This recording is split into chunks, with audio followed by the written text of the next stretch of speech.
Hallo, guten Abend. Willkommen im fast schon Wochenende-Stream. Und gleichzeitig Adventure Donnerstag. 2 Streams in einem. Ja, da sind wir mal wieder. Casey Rain. Das ist jetzt mehrere Wochen her, dass wir das letzte Mal gespielt haben. Ich will mal gucken, wo sind wir denn? Spielladen. Wähle ein Spielstand aus. Mit Guber reden. Ich nehme das mal als aktuelle Information. So. Ich weiß zwar nicht mehr, wer Guber ist. Und weiß einiges nicht mehr, weil es ist, wie gesagt, jetzt schon 3 oder 4 Wochen her, dass wir es gespielt haben. Es kam der Weihnachtsurlaub, es gab irgendwie noch was dazwischen. Und ja, hat sich ein bisschen gezogen. Und jetzt müssen wir mal gucken, wie es weitergeht. Und ein bisschen wieder Einstieg finden. Ist auch sozusagen der erste. Stimmt das? Ja. Der erste reguläre Stream des Jahres. Stimmt das? Donnerstag? Ja. Montag. Das war der 1. Januar. Habe ich quasi noch freigenommen. Dienstag gab es keinen Stream. Mittwoch gab es zwischendurch ein bisschen Stream, ein bisschen Fallout. Aber das war halt extra, nicht regulär. Also das ist jetzt sozusagen, jetzt ist der Alltag wieder da, sozusagen. Ne? Der Alltag ist zurück. Und wir sind immer noch da. Ja, so sieht's aus.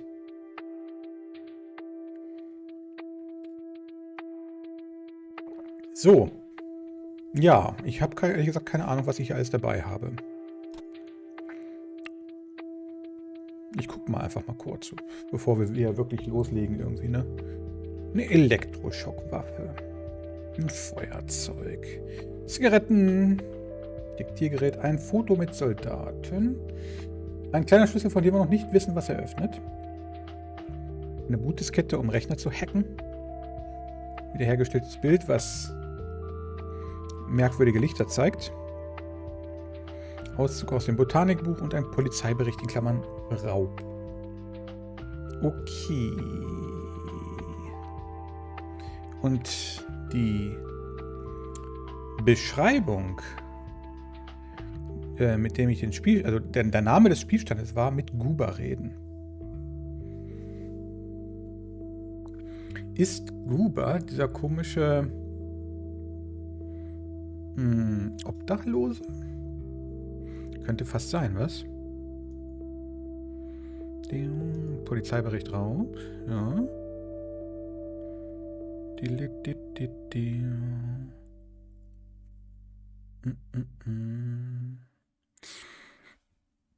Die Grundgeschichte ist ja eigentlich immer noch, dass wir herausfinden wollen, was mit unserem Großvater passiert ist. Wir spielen hier Casey Rain, Studentin des Journalismus, und sie war auf der Beerdigung ihres Großvaters, der schon mehrere Jahre lang vorher an den Rollstuhl gefesselt war und nicht mehr gesprochen hat, und wir wollen herausfinden, was dazu geführt hat, weil der ist irgendwie aufgefunden worden mehrere Jahre zuvor und völlig verstört und hat nicht mehr gesprochen und so weiter.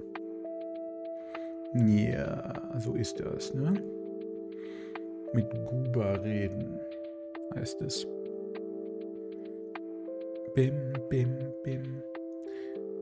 Wir können das mal gucken, ob da was telefonisch zu regeln ist, aber ich würde vermuten, nein.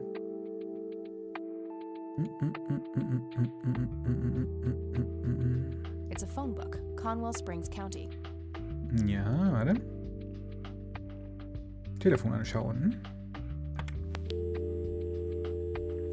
Hallo Kante, guten Abend, herzlich willkommen.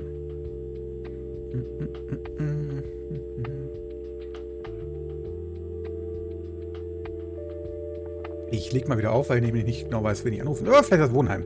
Vielleicht weiß unsere Freundin da ja irgendwie, wie wir weitermachen sollen. Nah, I don't need to call E right now. We'll catch up tonight. Okay. Ich muss sowieso mit Guber reden. So heißt der Spielstand. Ne? Also, gucken wir doch mal.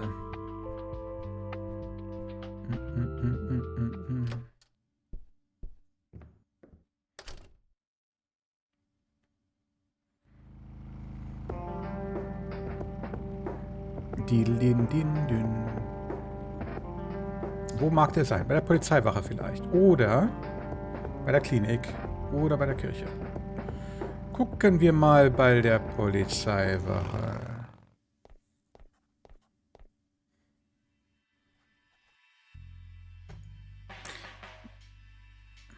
Der wird wahrscheinlich nicht irgendwie in der Nähe sein, denke ich Hey, mal. Lenny.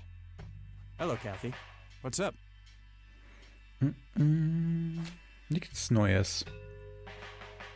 Hey, Lenny, do you recognize this flower? Yeah, I accidentally inhaled pollen from one of them when I was a kid. I remember being sick and delirious for days.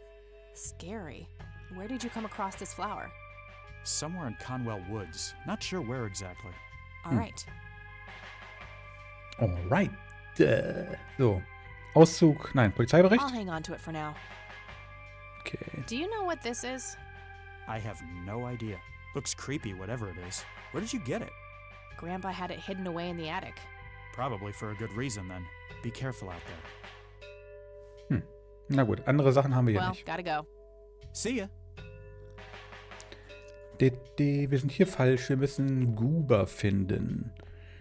Guber. Ja.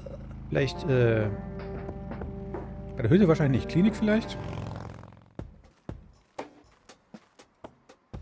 Wo ist Guber? In der Klinik vielleicht? Mülleimer. Yeah, I'm good, thanks. Wie? Nicht den Mülleimer durchwühlen? Yep, it's full of trash. Figure that. Ich finde es übrigens cool. Das Spiel ist ja in Englisch. Sprache. Aber sogar die Grafik hier ist angepasst. Finde ich gut. Dünn. Dünn. Mal gucken, ob ich einfach nach oben gehen kann.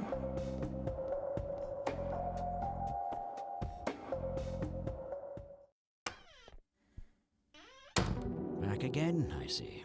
I sure am. Hat der noch was zu sagen? I have some more questions, Charles. I'm listening. Der rote Mann. I don't need to ask him about that. Toll. Franklin Goldfarb. Do you know who Franklin Goldfarb is? I'm not familiar with that name. Do you know what this is? A flower. Why don't you consult a botanist instead of bothering me with this nonsense? Nonsense. I got the police report about the burglary from the cops. Good. Any new leads? I have a few ideas, yeah. Excellent. Let me know what you come across. What do you see in this picture, Charles? Fireflies would be my best guess. They can grow terribly large around these parts. Ich glaube, ich muss wirklich mit Guber Thanks, reden. Charles. That's all I need for now. You're welcome, Kathy. Come back anytime. Hast du noch was zu sagen? I'd rather not. He'd crush me like a twig. Okay.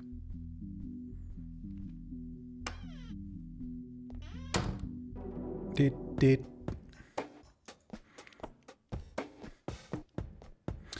Ja, man verliert so ein bisschen den Anschluss, wenn man mehrere Wochen nicht spielt. Wo mag Guber sein? Huch, man kann hier noch weitergehen. Zumindest ein bisschen. Zumindest ein kleines bisschen, ne? Okay. Guber. Wo mag der sein? Vielleicht ist er dann wieder in der Polizeistation und ich habe nicht in der Zelle geguckt. Dit. Na, okay, komm. In der Kirche könnte er auch sein. In oder vor der Kirche?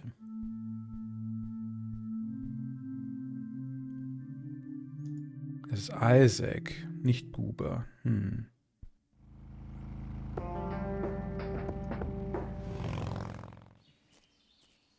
Hier ist auch nicht.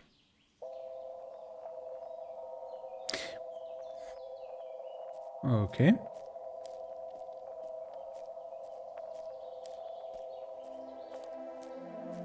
Vielleicht erstmal zurückfahren. Obwohl, auf dem Friedhof war ich noch nicht. Und ich war noch nicht hier im hinteren Zimmer der Polizeiwache. Ich glaube, die Sache, dass ein Tag rumgeht, ergibt sich nicht etwa daraus, dass ich einfach nach Hause fahre, sondern daraus, dass ich bestimmte Dinge erreiche. So ist es wohl.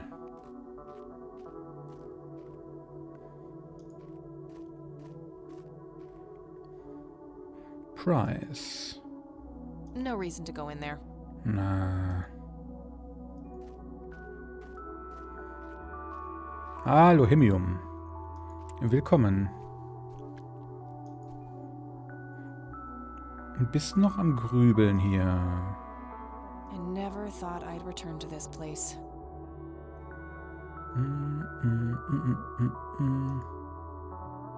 The grave is brimming with flowers.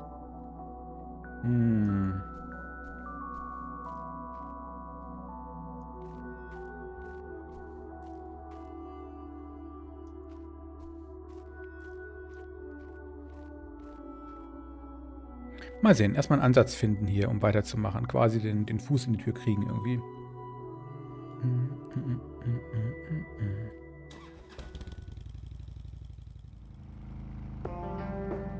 Okay, wir gucken erst nochmal bei der Polizeiwache ins Innere. Vielleicht ist der Typ ja schon wieder...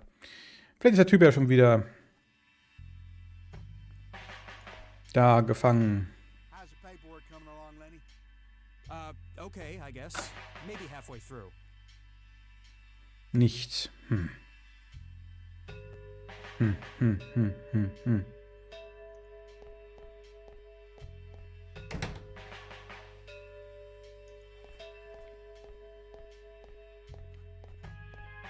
Hast du noch was zu sagen? Warte. Tons of miscellaneous files. I don't see anything labeled. Ja, okay. Hello, Sheriff. Mind if I ask you a few more questions? If you must. Hast du noch was zu sagen? Zu den Dingen, die wir hier haben? I'll hang on to it for now. I already asked him about that. I already showed that to him.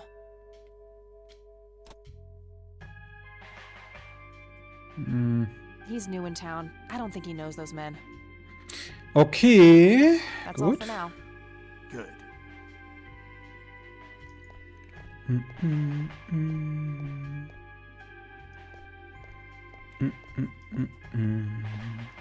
Oh.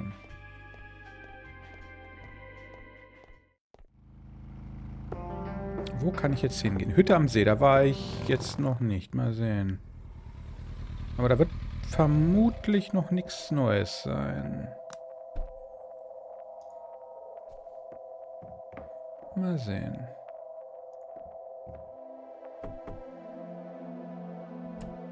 Oh, it's you again. Come on in.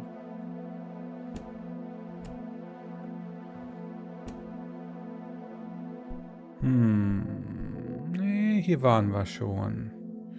Wir haben alles angeguckt. Wir haben uns die Zeichnung angeguckt. Das weiß ich noch. Das ist alles eins, oder? Oder sind das 3 verschiedene? Nochmal kurz gucken. Der rote Mann, ja. A bald man dressed in red. Oh, creepy.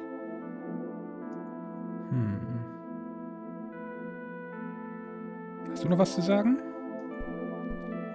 I had a few more questions, Sue. Shoot. Does the name Franklin Goldfarb mean anything to you? You mean Goober? Nobody calls him Franklin anymore.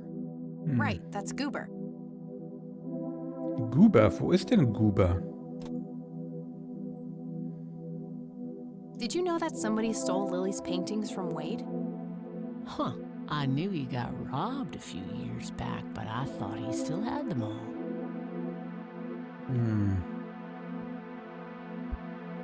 I think I'm gonna head off now. Sure thing, little cat. Come back anytime. Ja, okay, mal sehen. Vielleicht tun wir es ja.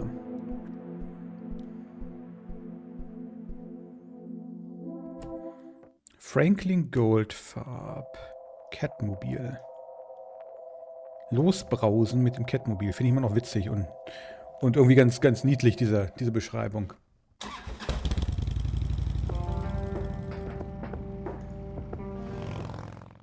Vielleicht muss ich doch mit ihm telefonieren oder so. Oder mit jemandem telefonieren. Zu dem Thema. Mal sehen. Oh, hello, dear.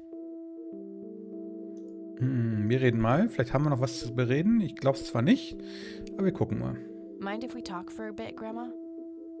Not at all, dear. What's on your mind? I don't want to show her that. I already showed her that. I already showed her that. Vielleicht müssen wir in der Kirche gucken. Vielleicht müssen wir in der Kirche nach den Typen fragen. I already showed her that. I already showed her that. Ja, okay, die anderen Sachen haben wir auch gemacht. Well, gotta go, Grams. Talk to you later. Bye, Kathy. Okay.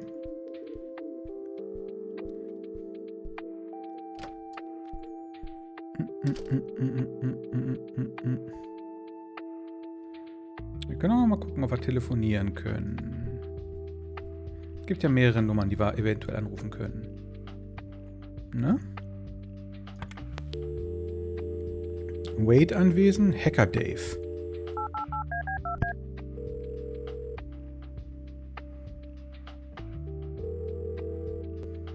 Yeah. Nice surprise you left me in the VoiceForge program, asshole. What the heck are you babbling about? You know exactly what I'm talking about. You are one sick puppy. I don't know which pill you forgot to take today, but I don't have time for this shit. I'm gone.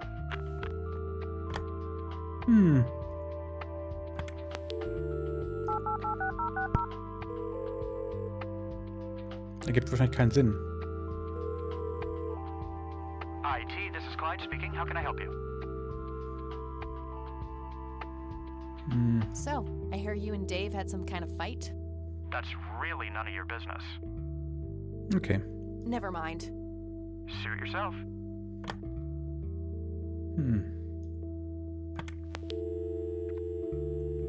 Die Basis. Wissen die was über Goober? McConnell Air Force Base, how can I help you? Hi.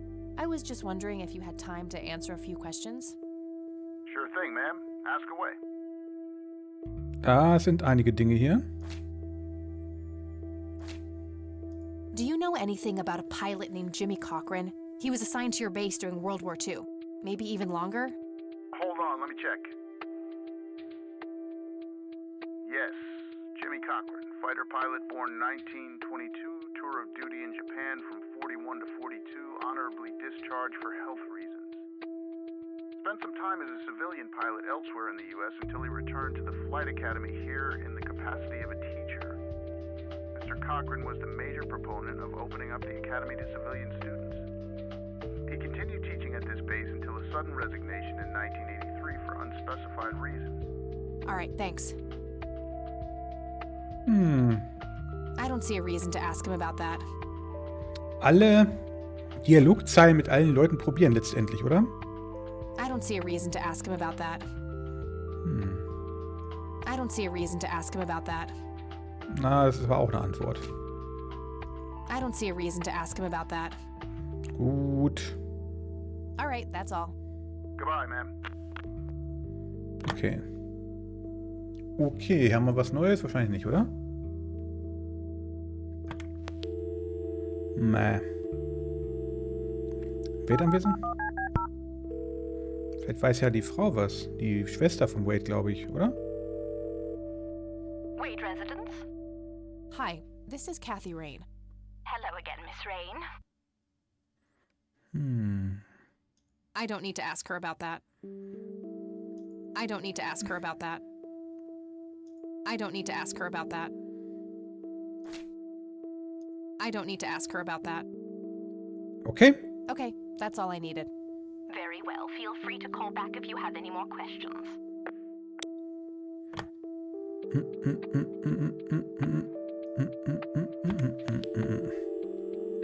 Gut, wir haben jetzt alle durchtelefoniert. Die Basis, die anderen 3 hier im Wohnheim will sie jetzt noch nicht anrufen. Okay. Okay, wo ist Guba?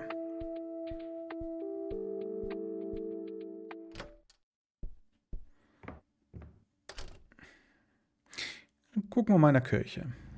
In der Kirche. Kirche. Nicht Kirche. Kirche.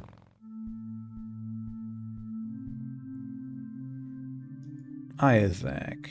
Isaac Price, the priest of the church. Hello, Isaac. I've got a few more questions for you. I'm all ears, my child. This may sound strange, but have you heard of or seen a strange man dressed in red? Only our Lord and Savior Jesus. Surely his rags were drenched in blood as he lay upon the cross. That's not what I meant. I mean someone here, in Conwell Springs. Are you joking? I haven't seen a person like that, no.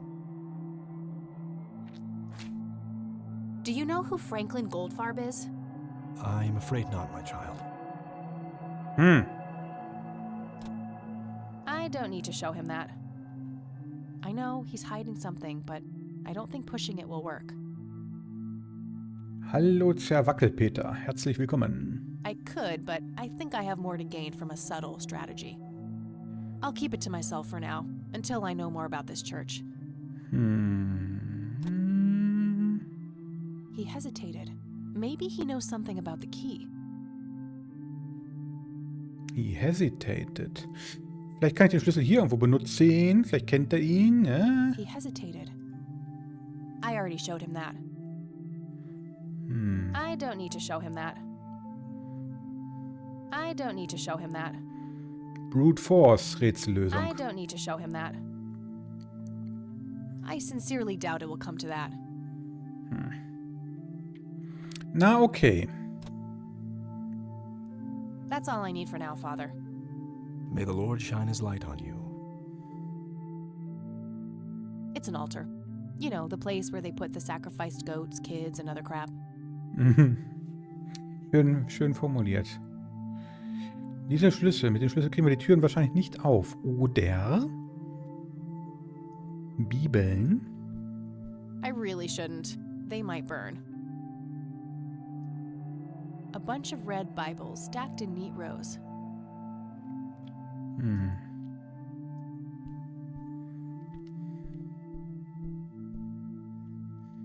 Locked. Ich nehme an, Could lead to a sacristy or a closet of some kind. dass wir den Schlüssel da nicht benutzen. Ich glaube, das habe ich schon versucht. Ich versuche es trotzdem nochmal, weil ich mir nicht mehr ganz sicher bin, ob es stimmt.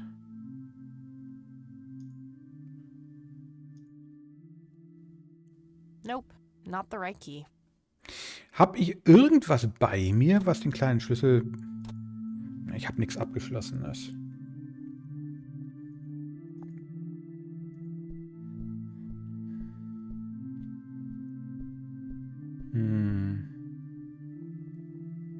Nope, not the right key. Not the right key. Okay.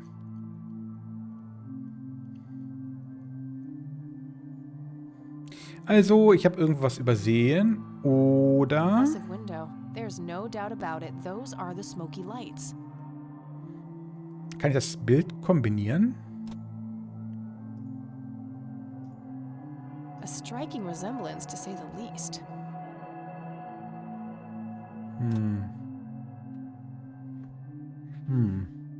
Ja, also ich habe irgendwo was übersehen, denke ich. Bin ich zu einer relativ hohen Prozentzahl sicher.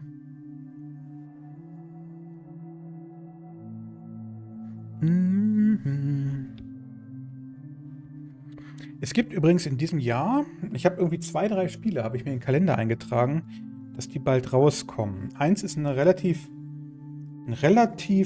unbekanntes, oder sagen wir mal ein Spiel, was nicht so dolle auf dem Radar ist.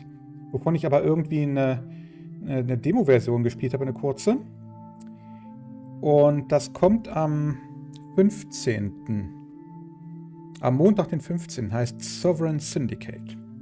Das ist quasi so eine Art, naja, so eine Art Rollenspiel-Adventure irgendwie.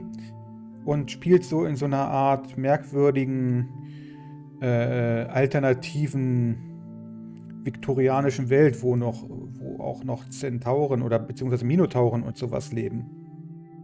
Die aber teilweise irgendwie runtergekommen sind und so, also die sich voll integriert haben in das Stadtleben und so weiter. Das würde ich gern ausprobieren. Weiß bloß nicht ganz genau, wann ich es unterkriegen soll. Und im Februar, nee, Anfang März, an einem Tag Anfang März, ist mein 10-jähriges Streaming-Jubiläum. Müssen wir mal sehen, ob wir da was Besonderes tun. Oder nicht. Ne? Ich würde sagen, vielleicht ja. So. Isaac Price, the priest of the church. Ja, okay. Gut, also hier in der Kirche ist anscheinend nichts zu tun. Sieht mir so aus. Wir sind feiern. Mal sehen, in welcher Form. Na, also zumindest wird es einen Stream geben, sage ich mal. Vielleicht mache ich es mir nicht so kompliziert. Aber ich denke mal, einen Stream wird es schon geben.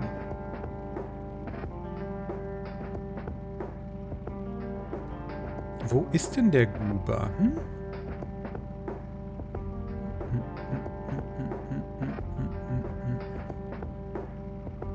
Naturschutzgebiet. Ich gehe nochmal hier hin.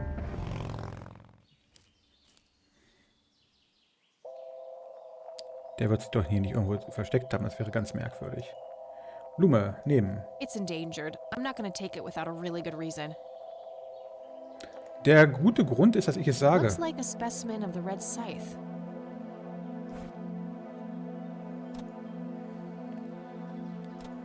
Mhm. Immer diese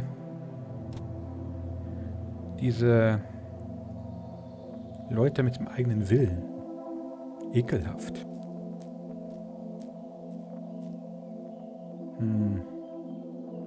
Gibt es eine Taste? Ich weiß gar nicht. Ja, es gibt eine Taste, die mir Sachen anzeigt. Pass auf, ich nutze mal diese Funktion. Vielleicht habe ich ja irgendwo was übersehen.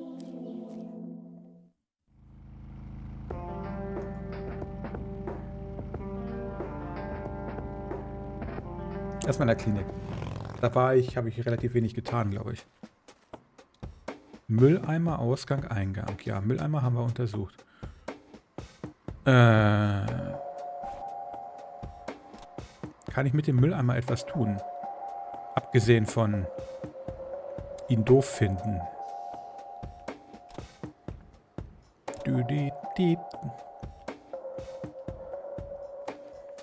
Zigaretten.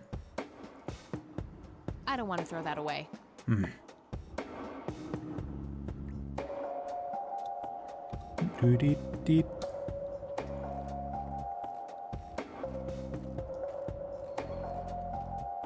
Ist hier noch irgendwo was? Sieht irgendwie. Da ist noch ein Ausgang. Ja, okay. Aber das macht das Gleiche, würde ich vermuten. Richtig? Ja. Wollte nur sicher gehen.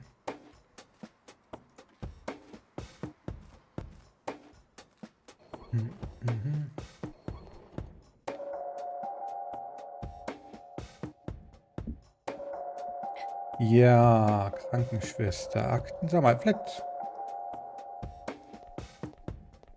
I need a word, Miss Mendez. Wait, how do you know my name? It's written on that board behind you, genius. You have the eyesight of a bald eagle or something? What can I say? I'm a freak of nature. What happened to Goober, anyway? Who? The guy who had the seizure? Oh, he ran off somewhere. Kept babbling about a religious near-death experience. Okay, thanks. Religious near death? Aha, okay. Kirche? Fragezeichen. Kirche? Fragezeichen.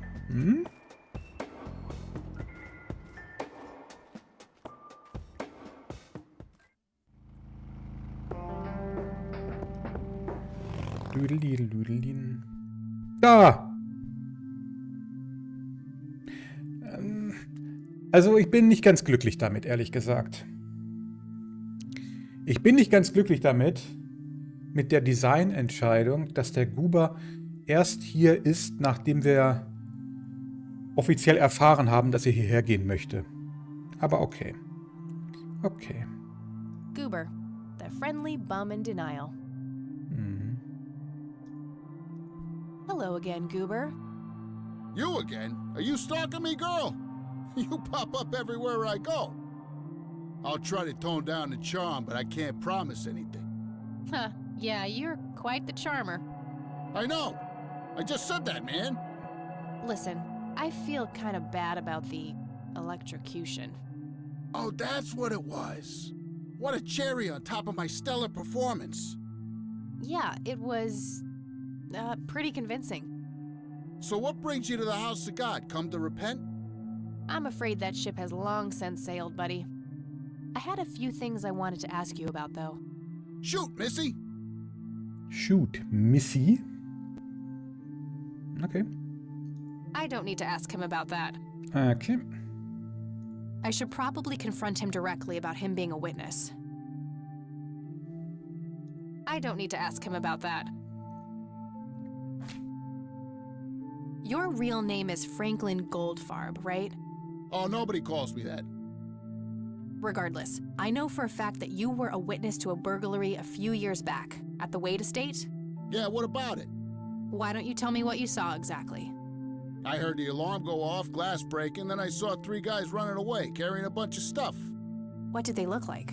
It was dark, I don't know, they were definitely 3 big, bulky guys. They what? Oh, nothing, that's it. Didn't see anything else. Bullshit, spit it out. Well, one of those guys dropped his ring when running away. I sort of pawned it. A ring? What kind of ring? Platinum with an inscription. 2 letters, B something. Man, I don't remember. My photographic memory stopped working in 1979. Which pawn shop was that? Pete's Pawning and Plumbing. It closed down a long time ago, though. Owner left town. There's a coffee shop back there now. Too bad. Guess that's a dead end. Thanks anyway. Didn't I see 2 letters fitting that description recently? Not on a building. It was something small. Auf dem Feuerzeug. Did the inscription on the ring look anything like this? Wow, actually exactly like that. BH, was kann das wohl sein? Any idea what BH stands for? Beehive? Bet high? Big head? Okay. Do you know what this key opens? Your heart, mademoiselle? Oh, brother. aber schön gesagt, ne? I already asked him about that. I should look into the ring with a B followed by another letter. Didn't I see 2 letters fitting that description not long ago? Ja. Do you know anything about this flower? It's red? Enlightening. Do you know what this is? Chinese fireworks, of course. I grew up in Shanghai. I know what I'm talking about. They used to call me Dong Tai, meaning round-eyed baldy. Those were some rough years. I miss the food, not to mention the women. Got 2 kids down there now, Mei Lin and little Ping. Time to hit the off switch now, buddy. Ja. I already showed him that. I already showed him that. Genau. Wanna smoke, buddy? Nah, I got stage 2 lung cancer.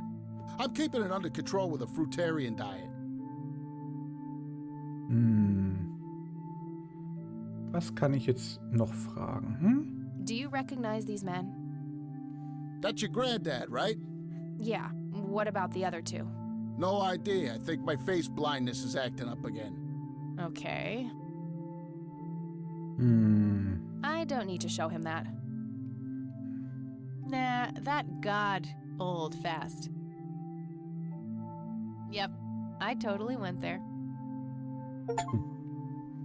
Folterknecht? Hat es wirklich auf Gruber abgesehen? Okay, interessant. Feuerzeug haben wir schon. Zigaretten. I don't need to show him that. Das hatten wir, das hatten wir. Wir haben alles gekriegt. Okay. Okay, that's all for now. See ya. Weißt du etwas? Jetzt haben wir ja quasi Hello, Isaac. I've got a few more questions for you. I'm all ears, my child. weil du ein Vulkanier bist. Do you know what BH means? It's inscribed on this lighter. I'm sorry, but no. Bist ja auch ein Pfarrer.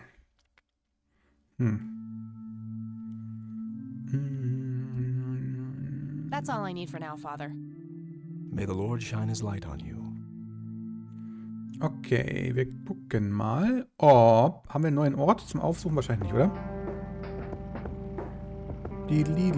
Sag mal, BH. Vielleicht kann man da einen Grabstein finden, der so diese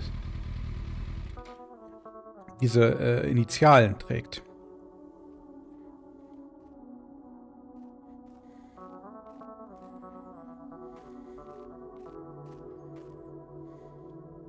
Lauter Grabstein. Ha! Ernest Johnson. Anne Blackwell. Benjamin Hayward. BH? Vielleicht das Feuerzeug damit verwenden?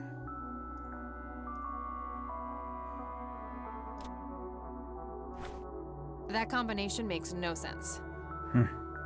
Zufall? Vielleicht. Vielleicht.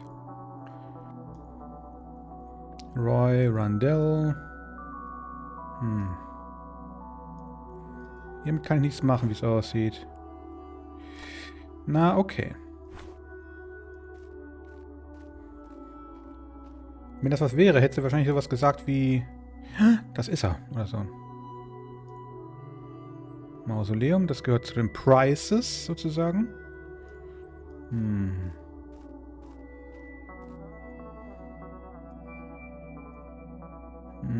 Das wär's hier. Na gut, es sind halt nur Initialen. Das kann sich auf ziemlich viele Leute beziehen. Also, bei dem Überfall hat einer einen Ring verloren, der schon längst weg ist. Die Spur ist weg, die Spur ist erkaltet. Aber da stand BH als Initialen auf dem Ring. Und auf dem Feuerzeug steht es auch. Ich habe ganz vergessen, wo es herkam, das Feuerzeug. Wahrscheinlich vom Dachboden hier oder so. Vielleicht weiß ja Großmutter etwas darüber.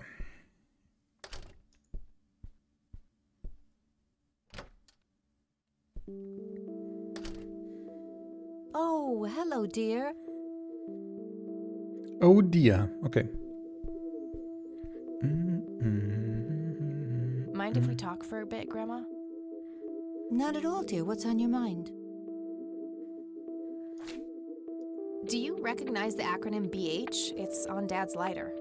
Yes, dear. It means the Black Hats. They're those ruffians on motorcycles whom your father is associated with. Oh, his biker gang. That makes sense. Seine Biker-Gang, die Black Hats. What can you tell me about the Black Hats?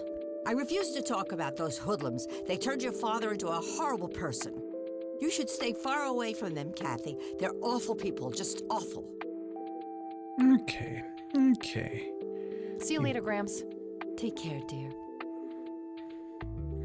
Die Black Hats. Okay, das bezog sich also nicht auf einen Personennamen, sondern auf eine Gruppierung.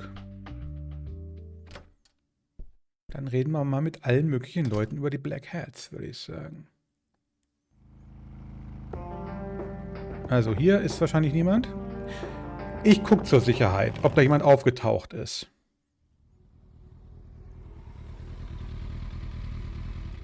Ich gucke nur.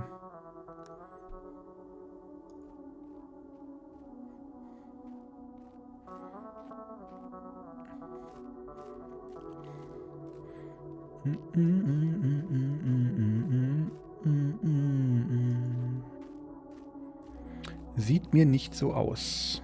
würde ich sagen, hä? Nee, okay.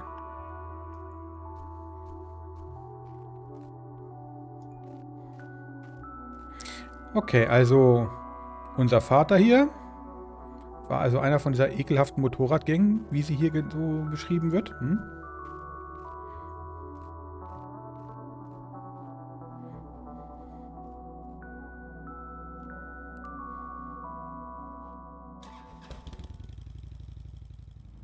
Okay. Von da sind wir gekommen. Dann reden wir mal mit den Leuten auf der Polizeiwache. Wenn wir können. Wenn wir dürfen. Hm? Lenny Marks. Sure, he's cute, but no. Hm. Hey, Lenny. Hello, Kathy. What's up? What can you tell me about the Black Hats? They've caused us trouble from time to time, but they've been kind of quiet lately. We put a few of their captains in the slammer over the years, but we never managed to find enough dirt on their leader. Bo Brunson. Big Bo. Do you know where I can find them? Yeah, hold on. Let me just find a map. Got it. Thanks. Okay. Well, gotta go. See ya. Wir können also zu denen hin, ja? Hm. Ob das eine gute Idee Hello, ist, wird sich Sheriff. zeigen. Mind if I ask you a few more questions? If you must. What can you tell me about the Black Hats? Why, you care to join? I'm sure they'd be real impressed by your big bike, but that's a man's club. Let's just say I have a healthy curiosity. I'd say your curiosity borders on mental illness. You have a death wish? Bikers don't mess around with little girls. You gonna help me or not, Sheriff? Not really. Go bother Lenny with it. Hm. Okay. That's all for now. Good. Good. Okay. Wir können die aufsuchen. Angeblich. Hm? Ja, die Black Hats. Okay. Ich drück mal. Was kann da schon schief gehen?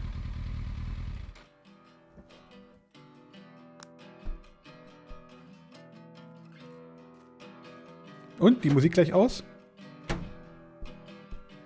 Sweet butt incoming! Like hell I am. I'm nobody's property. You sure? Doesn't she look like a sweet butt? Little slut? I think she does.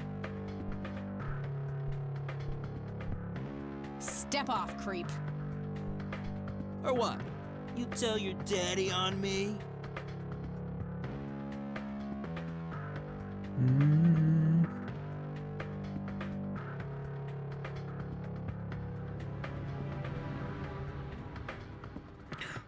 Alle drei Sachen sind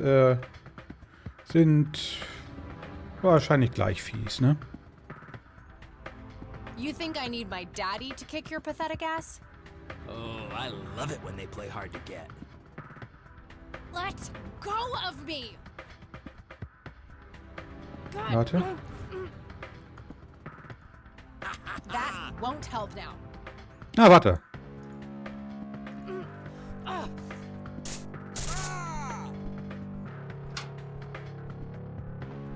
What the hell's going on out here? Nothing, Prez. Just having a bit of fun with this gash here. I suggest you leash that dog of yours. For fuck's sake, Prospect, not again. Get the hell out of here.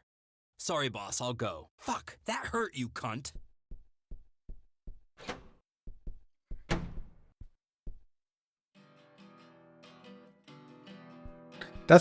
He'll be disciplined for that. He better be. I take it you're Bo? I am. And who are you, darling? Kathy Rain. Bullshit. She lives in the city with her deranged mother. Who are you, really? Did the Vandals send you? No, they didn't. I am Kathy Rain. Prove it, then. Well, I would, but I left my ID back home. That's convenient. I think I've wasted enough time with you. I need to figure out some proof. Hier. Feuerzeug. This proof enough for you? I'll be damned. That's Brian's lighter, all right. Sorry about the paranoia. We've had some problems with the vandals lately. I get it. Can't be too careful. So, that's your ride out there. Corley Motors, right? 78? 76. You got the same taste as your old man. He always rode Corleys. Probably the only thing he and I have in common. Did you set up those mods yourself? Looks custom made for your, small frame. Yeah, took some time to get the measurements right. I imagine so. Girls like you don't often ride heavy bikes. I'm not most girls. Ain't that the truth? Most girls don't just waltz into places like this either. I guess you'd know. Anyway, I had some questions for you in the club. Go ahead, then. Your old man was a good brother, so I'll indulge you for now. Okay. Okay. Schauen wir mal. Wir fragen alles durch, was wir können. Do you know anything about what happened to Joseph Rain in 1981? No, we had our differences, me and him, but that's a horrible fate for a man. I'd rather be dead than a vegetable. So I take it you and him didn't get along. No, I could write a book about that man. On one page I'd praise him, on the next I'd want to smash his skull in. He could be a real self-righteous prick when he wanted to, that's for sure. But everyone knew he was the real law around here. Truman was a tool. I respected Joseph, and he respected me, but he hated how Brian looked up to me. Joseph always blamed the club for the path Brian chose in life, even though it was just due to him being a shitty father. Okay. Ihn bitten, das weiter auszuführen. You seriously thought Grandpa was a bad parent? Everybody knew about it.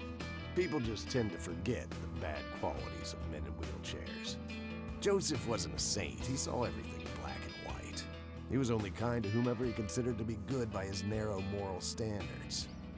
The ones who wouldn't fit in that small mold didn't get any chances. None whatsoever. Okay. Okay, möglich. Kann sein.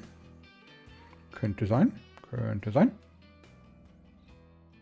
Do you know anything about Lily Myers? Nothing that anyone else around here couldn't tell you. Was ich übrigens sagen wollte, bevor mich diese kleine Cutscene hier unterbrochen hat, der Typ, der uns da gerade angemacht hat, ich glaube nicht, dass wir den zum letzten Mal gesehen haben. Irgendwann wird er plötzlich auftauchen, zu einem Zeitpunkt, wenn es uns richtig, richtig schlecht passt. Do you know who Jimmy Cochran is? No. Tell me, how long have you been the president of this club? 15 years now, give or take.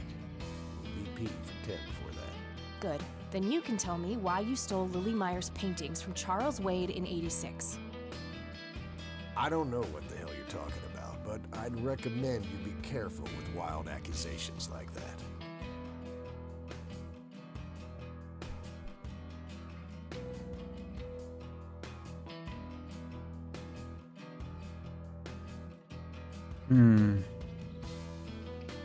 Ich will nichts für den Club tun, ehrlich gesagt.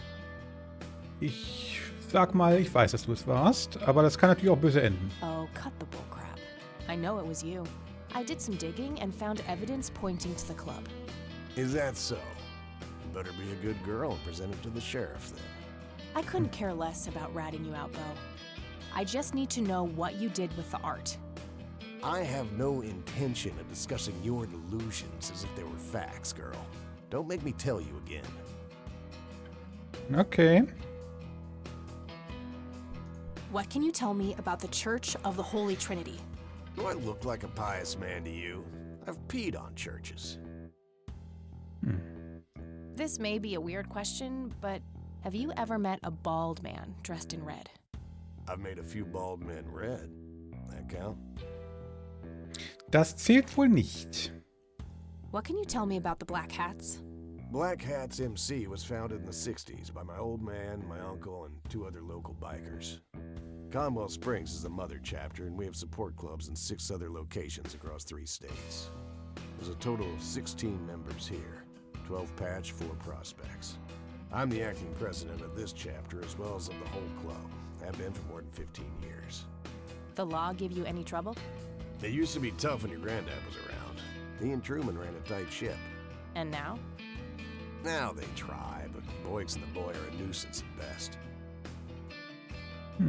Okay. I don't need to show him that.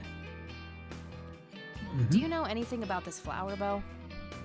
Do I look like a florist to you? Yeah, a little bit. You crack me up, girl. Do you know what this is? Whoa. What? Do you recognize that? I saw one of those with my own eyes a few years ago. Really? Where? Middle of the woods, on the road to the city. Those things came from nowhere and gave me this crazy headache right on the plate in my head. At the time, I thought it was just a nasty case of migraine. You have a plate in your head? Yeah, titanium from a shrapnel wound I got in Nam. I see. Titanium isn't the least bit magnetic, is it? How the hell should I know? I'm no scientist. Do you remember where exactly on the road it happened? No. Like I said, I dismissed it as a migraine. Didn't pay too much attention as to where I was. Fair enough. Okay, ich frage mich, ob ich nochmal diese andere Frage nach den gestohlenen Dingen stellen sollte. I don't need to show him that. Hey, Bo, any idea of what this key opens? You ask weird questions, you know that? Das stimmt. I don't need to show him that. I don't need to show him that. Care to join me for a smoke, Bo? Sorry, darling, I'm trying to quit. Interessant. I already showed that to him. Den Britzler brauchen wir nicht, glaube ich. Ich versuch's nochmal. No use. He's not gonna budge on this one. I need to figure out some way to make him more cooperative.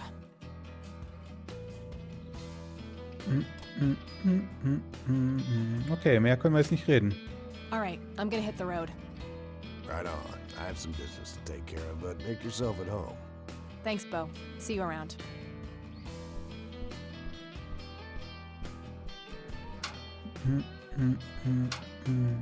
Hey, Brian's girl. Yeah? I overheard you. I'm Emmett. Hey. The boss man isn't usually that grumpy. He's got a lot on his mind. But I think I may know of a way to loosen him up. I'm all ears, buddy. Well, Bo and Brian are the double Bs, as we used to call them. They used to have this drink together. Brian came up with it. He called it a Bloodier Mary. Sounds like my kind of drink. Yeah, it's basically a Bloody Mary, but with pig blood instead of tomato juice. I take that back. Gross. I'm kidding. It's just a Bloody Mary, but with a special ingredient added to it. If you say that special ingredient is blood, I will literally punch you. No. Brian refused to tell anyone what it was. He only made it for special occasions. It's probably something uncommon, like a rare herb or some kind of expensive spice. So let me guess. If I can produce this drink for Bo, you think he would help me out? It'll make him remember Brian, which should go a long way. He hasn't had that drink since your old man disappeared. Brian was like a son to him. The boss would have died for him back in the day. If you could recall the good times with your father, he might change his mind. I guess it could be worth a try. But wait, why are you helping me? You're Brian's kid. That means you're family. We take care of family. Well, how was that drink compared with a regular Bloody Mary? Tasted a bit more like pepper and had a punch to it. It usually gave some pretty nasty hangovers. Oh, if you had a lot of them, you'd hallucinate some crazy shit. Pretty wild. Trippy. Thanks. Jetzt You're weiß... welcome, darling. Ich glaube, ich weiß, was da zu machen ist. Sie sagte ja, sie möchte diese rote Blume aus dem Waldweg nicht holen, ohne einen guten Grund. Und jetzt haben wir einen guten Grund. He's the bartender here. Doesn't appear to be a club member. Hey, bartender. Do you happen to know how to make a Bloodier Mary? You mean a Bloody Mary? No, this is something different. Afraid not. I can make you regular Bloody Mary, though, if you want. Maybe later. I need to figure something out. All right, then. All right, then. Impressive bar. These guys like to drink. Ja, ein Pooltisch. Sowas ist gut. Pooltisch ist gut. Bilder. various pictures and mugshots of the club members. Some of them look pretty old. This club must have been around for a while. I used to be a bit of a pool shark. Been a while, though. Ja. Biker. A member of this motorcycle club.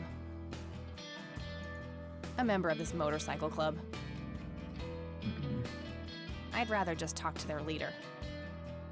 Also, ich glaube immer noch, ich sollte mal zwischendurch speichern, wer es damit. Ich nenne es mal Blume holen. So. Ich glaube immer noch, dass wir diesen komischen Anwärter da wiedersehen werden. Gerahmte was? Gerahmte Bilder. My father's in one of these photos. I'm barely resisting the urge to rip it to shreds. Jukebox. 100% country music. Be still, my heart. Country Music. Whew, out of order. My ears are safe. Country Music ist so nicht wirklich, so gar nicht mein Fall. Black hats. I suppose the name comes from the old Western trope. Wir haben beides, Country und Western.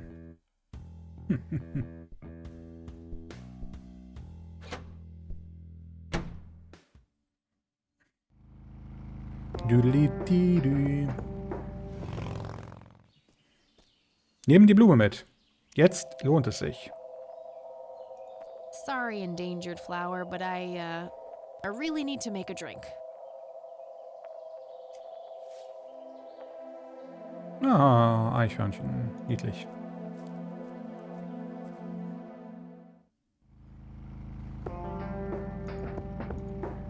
Düdelididüdeli.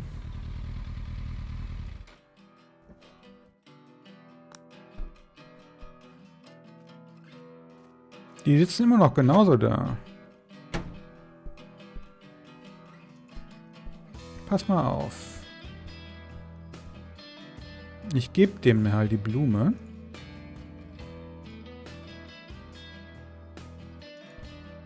I'd like a Bloody Mary. Coming right up. Oh, and add this, will you? Just something I like for flavor. Put it in a blender. Whatever you say. Eine Bloodier Mary. One Bloody Mary. Enjoy. Thanks, buddy. The club will cover that, Jose? Sure thing, VP. Thanks again, Emmett. You got it. Extra Bloody Mary. Here's Nachdenken. hoping it can make Bo a bit more cooperative. Bestimmt sogar. It's a Bloodier Mary, I Mhm. think. Genau, Prost, genau. Wir kombinieren das mit dem Bo, der einfach nur dasteht und in die Raummitte Hey, Bo. starrt. I've got something for you.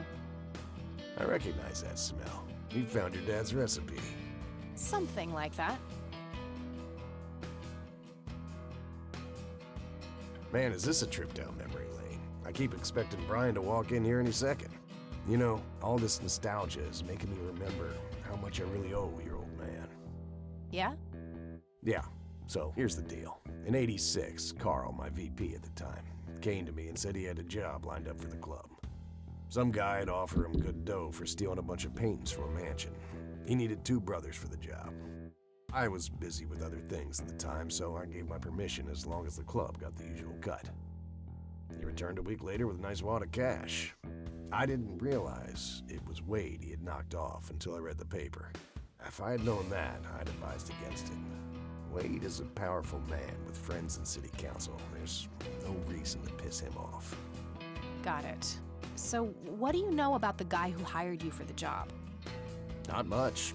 Carl said it was some bearded preacher. Whoa, Isaac from the Church of the Holy Trinity? Could be. I don't know who that is.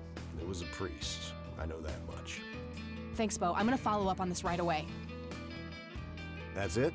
You're not gonna ask me about what happened to your old man? Not even curious? I couldn't give 2 shits about that asshole. Bullshit. Don't expect anyone to believe you're that angry with someone you don't give 2 shits about. Either he's dead or he abandoned me. Do any of those options look appealing to you? They don't, but You should know that no one from the club had anything to do with it. I meant it when I said Brian was a good brother. He had no enemies here. Not then, and not now. Comforting to hear, Mr. President. Shut up and listen, girl. I'm trying to tell you something. Brian used to talk about heading to Mexico, about riding off into the sunset and getting away from all his newfound responsibilities. And I think part of him was serious. You deserve to know that there's a chance he's still out there somewhere. Sure. Let's hope that bastard is living it up somewhere. Just take care of yourself, you hear? You too. Okay. That day went by fast. I think I'm gonna ask if I can stay the night at Grandma's. Mhm.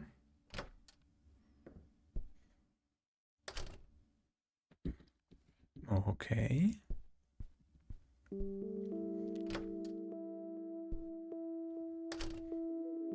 Hello, sweetheart. Hey, Grandma, it got kinda late. Would it be okay if I stay the night? Of course, dear. Have a seat. I'll make you something to eat. Oh, you're the best. I'm starving. Huch, wir haben uns schon mal getroffen, oder nicht? Tag 3 abgeschlossen. Do you see? You are both unwanted, both discarded.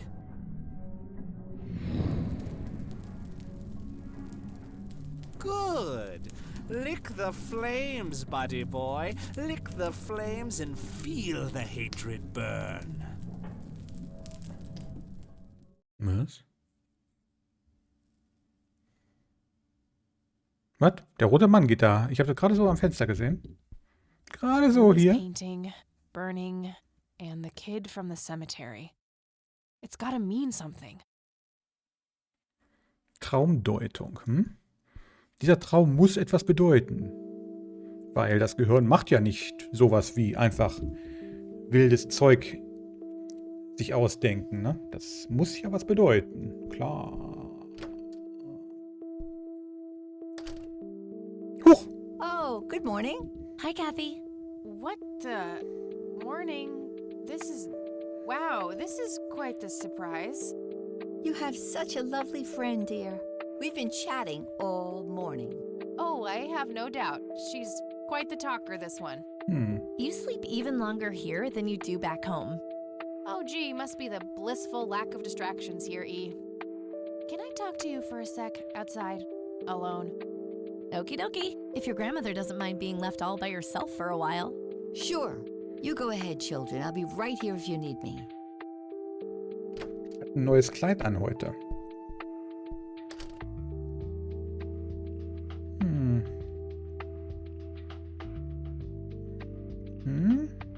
Is the concept of personal boundaries new to you? That's a rhetorical question, right? Was a single morning devoid of Eileen too much to ask?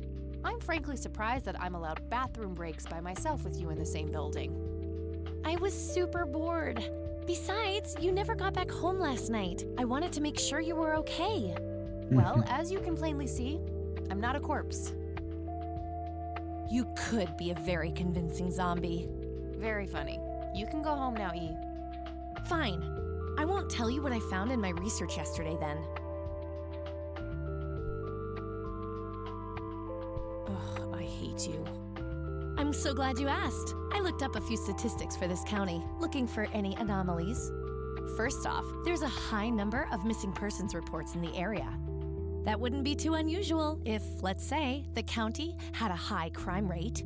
But it doesn't. Violent crimes are actually lower than in other comparable counties. Huh. That's just outright creepy. It gets even better. It turns out that this county has the highest number of clinically insane in the state. And guess what?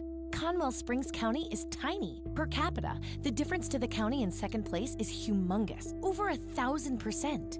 That makes some sense. I found out that this cocky person is Loctite at Ingstrom's. Wow, we should go talk to him, right? He must have some answers. That's the plan. I should probably fill you in on the rest I found. Okay.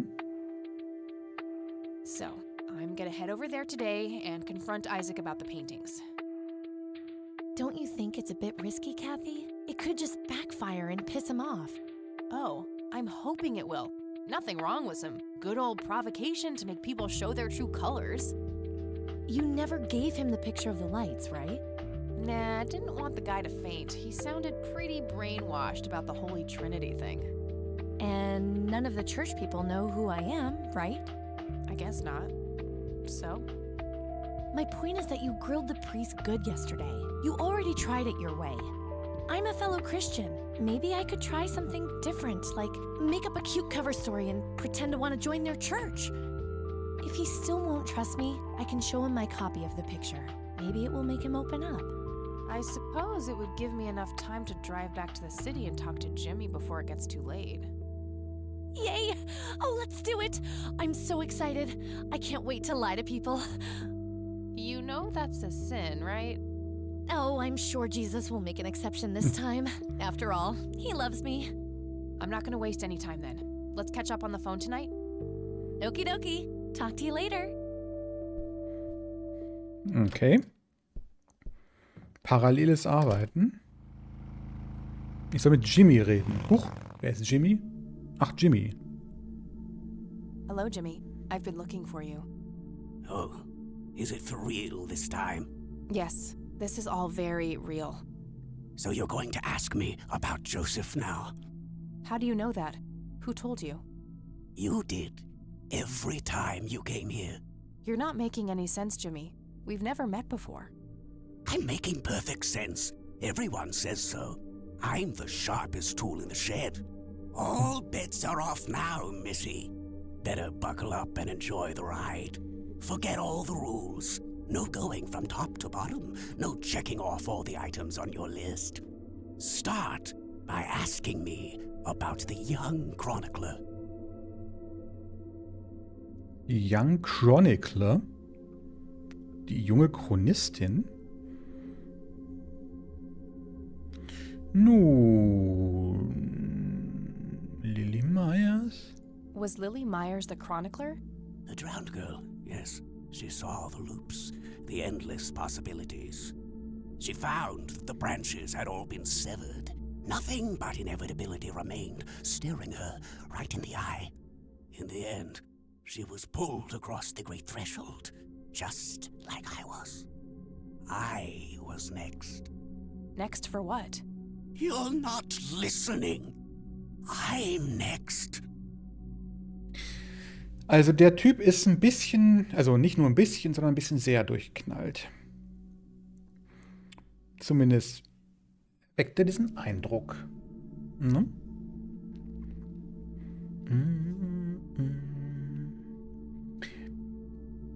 Wenn wir dieses Spiel durch haben, brauchen wir natürlich ein neues Adventure. Und irgendwie hatte ich schon eins im Sinn gehabt. Ich habe leider vergessen, welches es war. Hoffentlich fällt es mir bald wieder ein. Ich gucke einfach in die Liste meiner letzten Steam-Käufe und dann wird es sich schon zeigen. Ich frage nochmal nach Lily Myers. Do you know who Lily Myers was? No, that's not me. That's not my name. Jimmy Cochran. What happened to you, Jimmy? Why are you in this place? I'm not. I'm 6 feet under, looking up, watching reruns without a care in the world. You know, Joseph was a beacon. His passing sent ripples traveling in all directions, touching all of us with burning intensity. In my case, resulting in immobilizing guilt. After all, I sent him out there. It was all my fault. What was? What did you ask him to do? Be patient. We'll get there eventually. We need to follow the rules. Let's continue, ironically, with the men who break the rules. Die Männer, die die Regeln brechen. You mean the Black Hats? They're the men who break the rules? Indeed. Your father broke every rule in the book, did he not? That's a mild way of putting it. I feel your pain, but you will be free of him soon enough. I've seen you atop a great pit, dropping the last remaining memento of him into the empty blackness below. Your mother, on the other hand, that's a story with a different ending. You know Mom? How is she? Why don't you see her yourself and find out? It's complicated. Last time we met was ugly. Looking away won't make it any less ugly, Kathy. I know, just not yet. Very well. Let's go see the man you reunited with his family. Den Mann, den ich mit der Familie wieder vereinigt habe.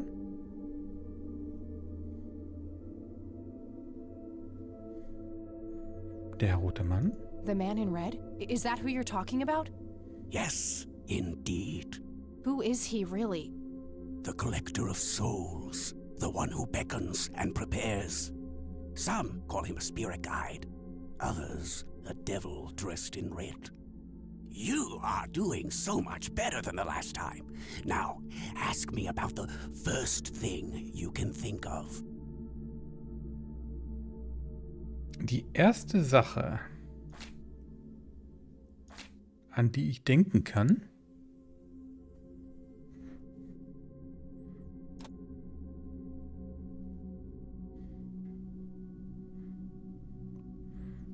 das ist die Reihenfolge ist relevant hier, wie es aussieht. Vorfall 81, entweder ist das die erste Sache? What happened to my grandfather in 81? Oh, poor Joseph. Wrong place, wrong time, wrong friends, wrong life. An unstoppable force meeting an immovable object. There had to be course correction, Kathy. The house always wins. What did you ask him to do? I asked him to find the source and destroy it. For me, for Lily, for all of us. The source of what? Everything. The madness, the betrayals, the limitless suffering. How would he do that? I don't know. Joseph had a plan. He had allies. Allies? Who? The man in red. Someone else, too. I found the message you left for Grandpa. You said, "It happened to you too." What did? Meeting the lights, of course. Don't you have my picture from the night in the forest? You mean this? Oh, yes. They felt so warm, so comfortable, luring me in. But when they got close, I could feel my mind split in two. I found myself with one foot on either side of the line, the thin line between hell and here. It felt like breathing through my nose with my mouth underwater. No wonder some sink beneath the surface, never to be heard from again. Was that what happened to Joseph, Jimmy? Did he sink to the bottom? I wish I knew. I'm just a man stuck with his ear up against the wall, picking up a word here and there. I am so tired, Kathy. I can feel the lights even now. Endless static in my head, like a TV tuned to a dead channel. But what are they? Where do they come from? The cradle of obscurity. The alpha to our omega. The distorted mirror. Why are you constantly speaking in riddles? Why do you assume I have a choice? We are nearing the end. Ask me about the misguided faithful. Hallo Fox, herzlich willkommen. So, die Kirche. Is the Church of the Holy Trinity the misguided faithful? They are, yes. What makes you call them that? Isn't it obvious? They believe the lights are divine. The lights are neither divine nor unholy. They are but a twisted reflection of us. The judge and the jury, our innermost child, our greatest fear, everything we long for and desire. It's more than most of us can take. The cup runneth over. How do I stop them? You must go to their birthplace, their source. You must go to the cradle. It's the only way to save your friend. What? Are you talking about Eileen? Yes, she is being claimed. She's in great danger. You have to go back, Kathy. Nurse!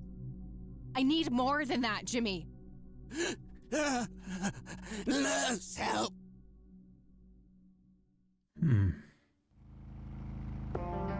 Okay. I need to find Eileen.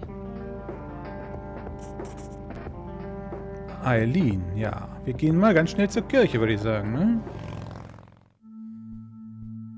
Und Und im Zweifelsfall brennen wir sie nieder.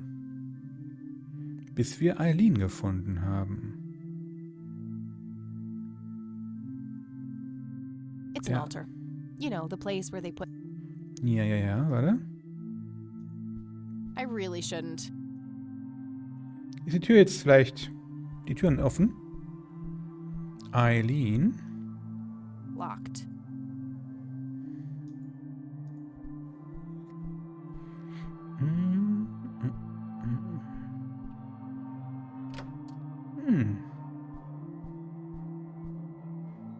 Okay, hier sind wir noch nicht gewesen.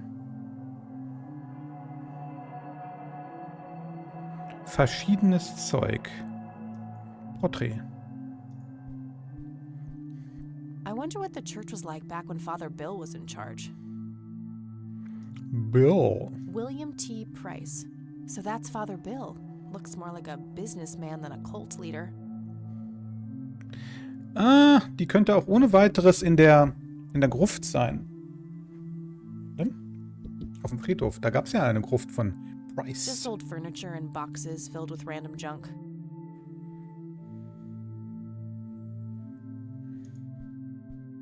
Nothing unusual, just a schedule of typical church events. There they are again, watching my every move in this place.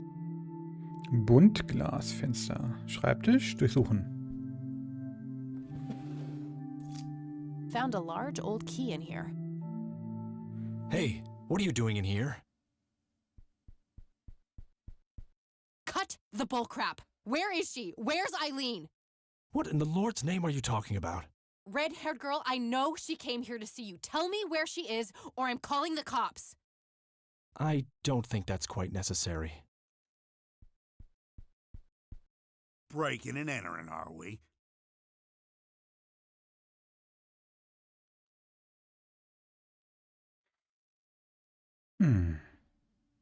Jetzt landen wir im Knast, würde ich denken, ne? You don't understand. My friend has been kidnapped. Funny story. Hands behind your back. Now! Ugh, you gotta be kidding me. You better hope that Father Price doesn't press charges. I want my phone call. Can't hear you in there. You're such a fucking prick. Enjoy your little vacation. I know I will. So ein Mistkerl. Well, this blows. Hab ich mein And Zeug? I smell like goober. Fan-fucking-tastic.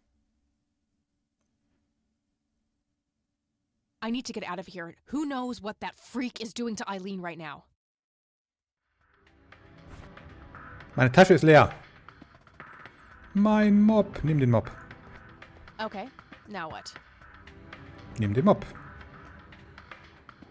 Mob verwenden mit I kleinen don't Fernseher. see how those things work together. Den Mob verwenden mit Weißbeutel.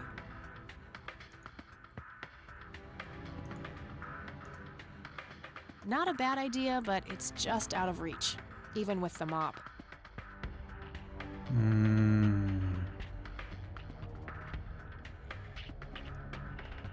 Locked tight. Where's the trust? Ja, okay. Solid steel. There's no way I can make as much as a scratch. Gefängnistour. Ja, den Mob. Kleiner Fernseher, Beweisbeutel. Schachteln auf dem Regal. Kommen wir auch nicht ran, würde ich mal denken. Die andere Gefängniszelle, mal sehen. That action doesn't seem productive to me. Looks like the mop is within reach. Maybe I can make some use of it.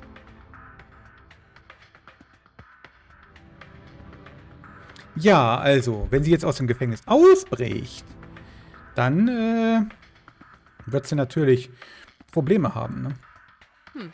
Worth a shot.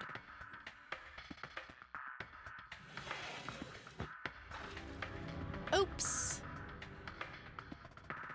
Nimm das schwarze Brett. These paper clips might be useful. Büroklammern. Aha. Two Anschauen. large paper clips, nice and thick.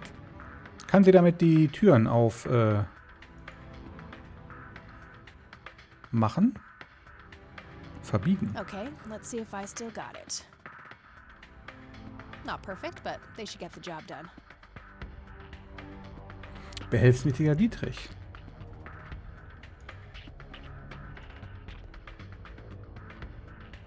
Oh.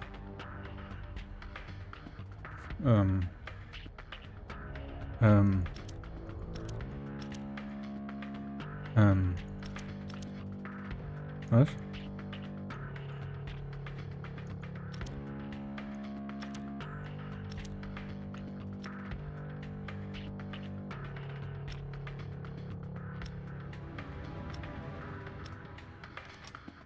I'm so good. Hm. Okay, got all my things back. The key I found in the church, too. Huch. Huh? Hopes in jar.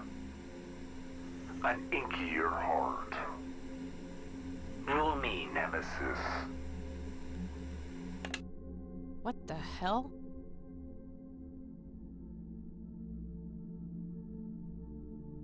Hopes in jar. Was? Ich speichere erstmal zwischen. Na? Gefängnis. Genau, Knast schreiben. Just a bunch of box. Hopes in jar. Das kleiner Fernseher, schwarzes Brett. Rest in peace, board. You've served me well. Too heavy to carry around and too noisy to use in here without getting caught. Okay, ich versuche mal rauszugehen. Wahrscheinlich müssen wir schnell wegrennen.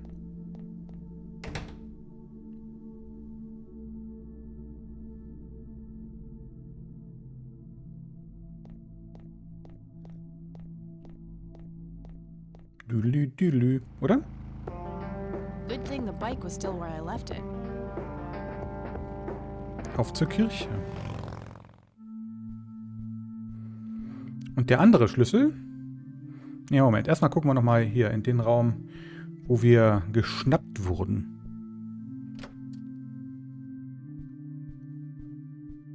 Schreibtisch. I've searched that already. Schrank. Oof, no corpses, just a bunch of priest outfits in there. Nothing interesting in the pockets either. Bücher. Books on spirituality and theology. Nothing unusual. A photo of a younger Father Bill with 2 boys. Probably Isaac and his brother. Okay, Bild. Ein Wandschrank. Locked. Schlüssel vielleicht? Ist das der Schlüssel vielleicht? Behelfsmäßiger Dietrich? Not a bad idea, but it's not a tumbler lock. Alter Schlüssel? Nope, not the right key. Vielleicht der kleine Schlüssel, der andere, den wir die ganze Zeit mit uns rumschleppen? Nope, not the right key. Na, schade. Das wäre jetzt ganz spannend gewesen. Okay. Da... A small cabinet with a lock on it. Wir können es auch nicht einfach einschlagen, nehme ich an. Elektroschock. I don't see how those things work together. Weil du keine Fantasie hast. Da, ne? Okay. Haben wir noch was? Kreuz. Wouldn't be a church without one. Miau, miau. Buntklasse. Pass auf, okay. Also rausgehen und gucken, ob wir die andere Tür aufkriegen. Vielleicht ist ja dafür ja der Schlüssel da.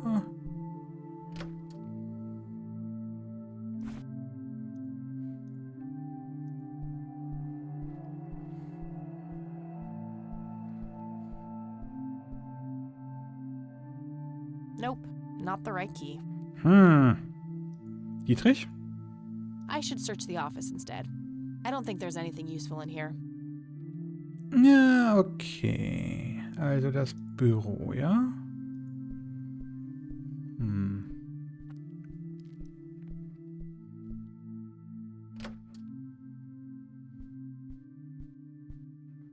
Okay, verschiedenes Zeug. Just old furniture and boxes filled with random junk.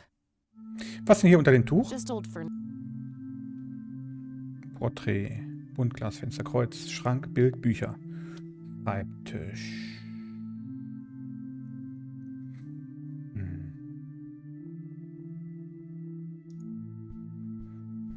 A photo of a younger father. Wouldn't be a church without. Kann ich etwas mit dem Kreuz machen? Warte mal, was steht denn hier drauf? This thing looks ancient. Must lead to some old place.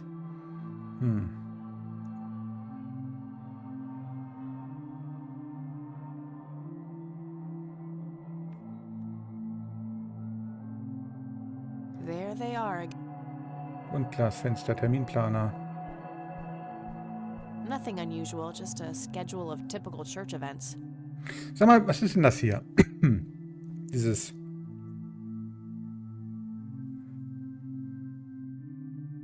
Sag mal, Porträt. Porträt anschauen.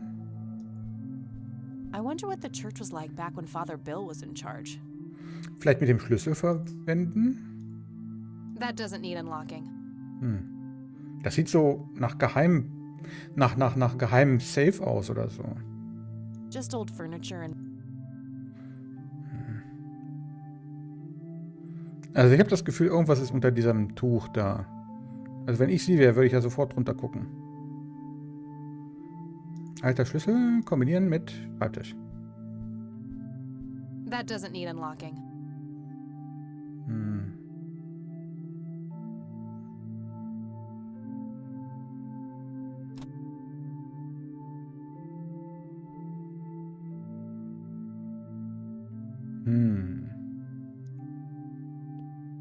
Nur kleine Schlüssel I nachdenken. wonder what this unlocks. Ja. It's a small key, fairly modern design. No identifying tag, unfortunately.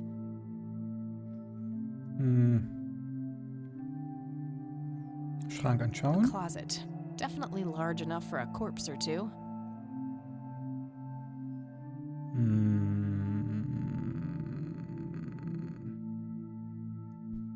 Bücher. Books on spirit. Ich dachte, vielleicht kann man die wegnehmen oder so.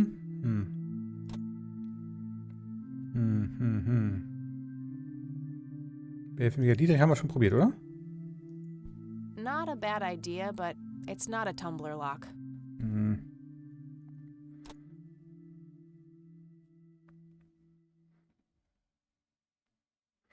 Was haben wir übersehen? Porträt.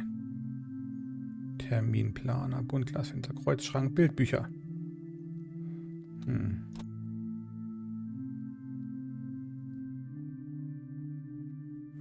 Ich habe das Gefühl, hier kann ich gerade nicht mehr machen.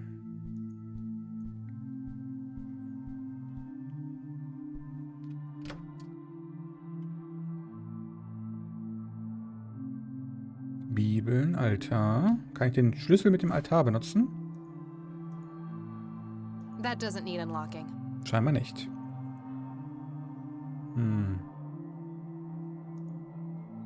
Ist natürlich zu, die Tür, oder?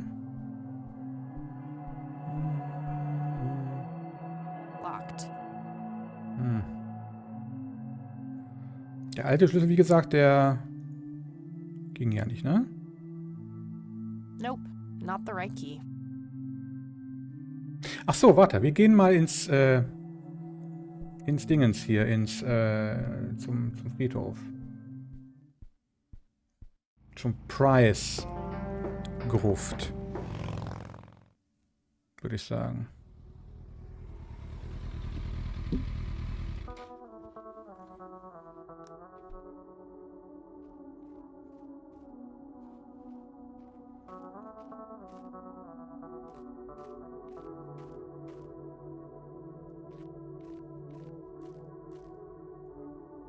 Mausoleum, betreten. Locked. Jetzt aber vielleicht, hä? Aha. I did what you asked, Father. But something is different about this one. It's not taking like it should. She may be protected. Yes, we'll just have to wait and see. More souls, then. Yes, they all deserve to bask in the glory of God.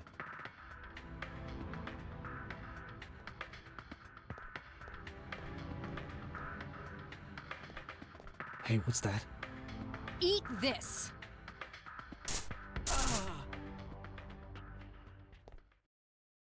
Eileen?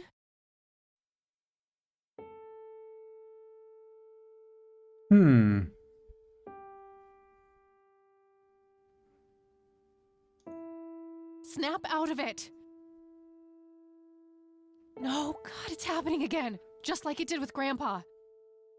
What did he do to you?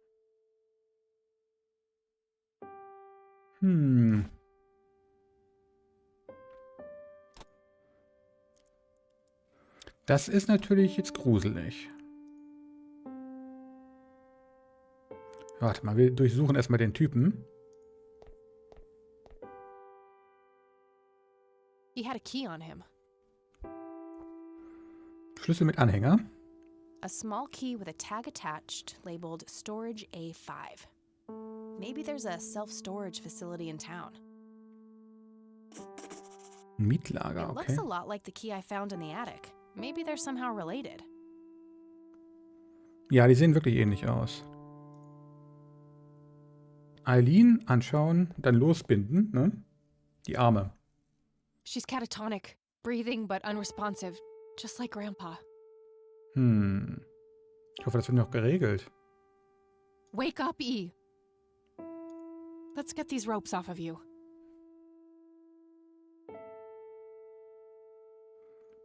Das Seil können wir bestimmt bei ihm benutzen. That should do it. I better go get help before he comes to. Mhm.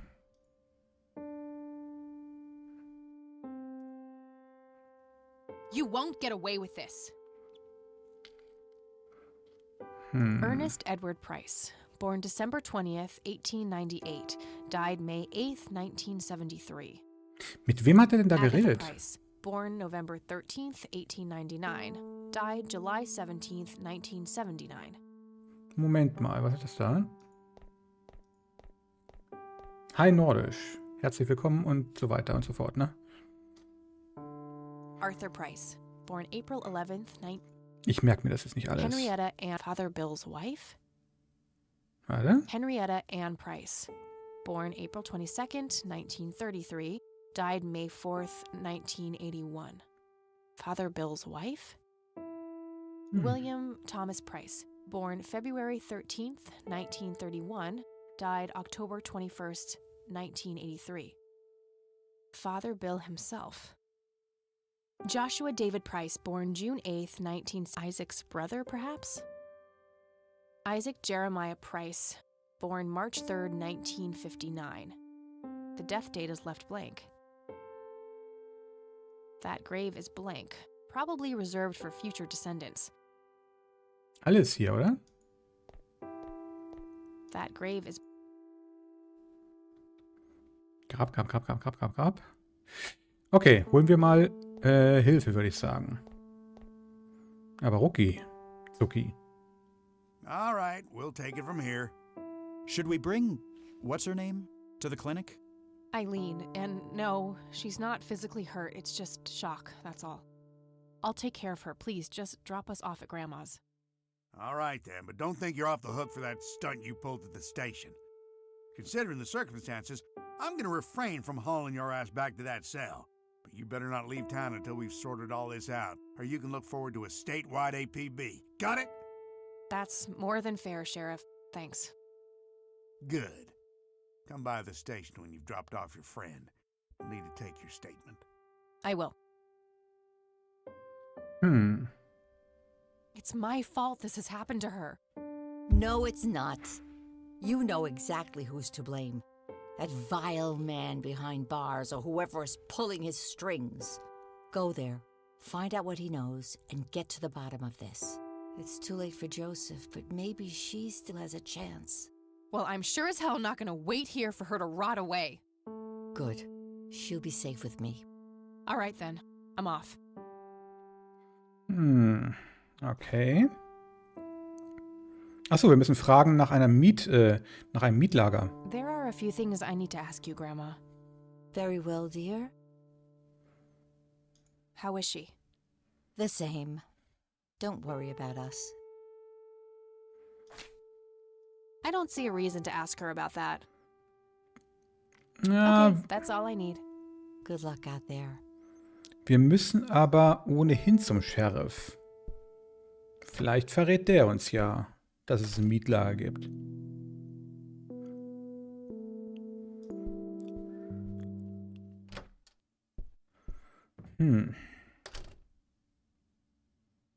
Also was immer Eileen exakt zugestoßen ist, scheint das gleiche zu sein, was mit dem Großvater passiert ist. Oder sowas ähnliches zumindest. Und der olle Priester hat seine Hand im Spiel.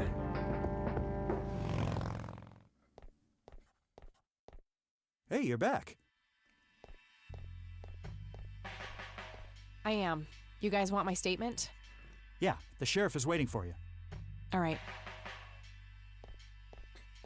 So, warte. Wenn ich wieder selber reden darf. Let's talk, Sheriff. And that's when I found that creep with her tied up in the crypt. Jesus. I had my suspicions about that church, but I never thought it went this deep. Yeah. So, what happens now? I'll call the judge and get a warrant. We find anything else, that bastard won't get away with it. Okay, can I go talk to him? Go ahead. Ask Lenny to go with you if you need him. Will do. Thanks, Sheriff.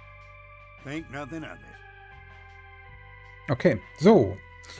Wohin joggen, erste Hälfte alles gut, dann Schneeregen, am Ende Schnee. Wow. Ziemlich warm, Mann. Es wird Winter hier in Westpolen. Ist die Kaltfront schon angekommen? Ja. Ich glaube, das ist so nicht gemeint. Nee. Deshalb hat das ja in Anführungszeichen und so weiter, ne? Glaube ich zumindest. Ja. Also willst du sagen, Schnee kommt, ja? Winter is coming? Willst du das sagen? Wenn ich Glück habe, morgen noch nicht. Aber es ist immerhin so, das war ein bisschen gruselig, ne? Märkischen Schweiz, sehr nah an Polen, okay. Es ist immerhin so, ich bin am Dienstag, war ja der erste Arbeitstag dieses Jahr für mich. Und bin morgens relativ müde mit dem Rad los, weil ich war ja auch 2 Wochen lang, hatte ich Urlaub und habe mir natürlich einen anderen so einen anderen Biorhythmus so ein bisschen angewöhnt, wenn das überhaupt das Wort wert ist. Also müde losgefahren, es war natürlich noch stockefinster, auch auf halber Fahrt. Und auf halber Fahrt gibt es dort eine Brücke, wo ich geradeaus fahren kann. Dann fahre ich eine Strecke nach Braunschweig. Oder ich kann quasi von der Brücke nach rechts abbiegen. Dann geht es so ein bisschen runter und dann in so einen Park rein. Und am Park dann an so einem See lang. Und dann halt komme ich letztendlich auch da an. Na, ich nehme üblicherweise den Weg durch den Park, weil er halt schöner ist. Und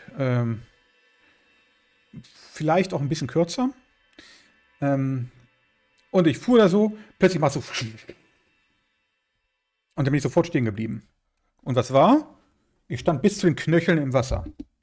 Ne, weil ja Hochwasser war in Braunschweig und Wolfenbüttel teilweise. Ne, also ich stand bis zu den Knöcheln im Wasser. Ich hatte zum Glück so Regenüberschuhe an. Das heißt, meine eigentlichen Schuhe haben kaum was abgekriegt. Ne? Aber wäre ich weitergefahren, hätte ich bestimmt mindestens bis zu den Knien, wahrscheinlich eher bis zur Hüfte im Wasser gestanden. Ne? Mindestens bis zu den Knien. Nee, wahrscheinlich auch bis zur Hüfte. An manchen Stellen zumindest. Ja, dann, ja, musste ich halt woanders lang. Dann habe ich den anderen Weg genommen. Habe ich noch nie erlebt, dass es so hoch Wasser da stand, ehrlich gesagt. Ich bin wie gesagt, so halb müde und im Dunkeln da. Ich wäre noch 1, 2 Meter weiter und ich hätte wahrscheinlich ins Wasser geklatscht, wahrscheinlich. Ne? Draußen, während es kalt ist. Das wäre nicht gut gewesen. Ne? Wintereinbruch, na okay. Hm. Nee, also tatsächlich einen anderen Weg genommen. Und das Blöde war dann war irgendwann halt spät nachmittags Arbeit vorbei. Und dann wollte ich genau den gleichen Weg zurücknehmen, den ich dann letztendlich erfolgreich hin zur Arbeit genommen hatte. Und dann bin ich gefahren. Dann hatte ich ungefähr schon die halbe Strecke geschafft. Die halbe Strecke nach Hause ungefähr. Oder 40% etwa. Und dann war erstmal schön gesperrt. Also auch wirklich über die gesamte Breite, inklusive Fußgängerweg. Komplett gesperrt. Da musste ich nochmal umdrehen, weil da gab es auch nicht so viel, nicht, dass ich wüsste, noch einen schönen Parallelweg. Durfte ich nochmal umdrehen und nochmal ganz woanders lang fahren. Naja. Es mutet so an, als wenn es jetzt langsam besser wird, aber ich glaube nur ganz langsam. Mal sehen, wie es morgen ist, ne? So.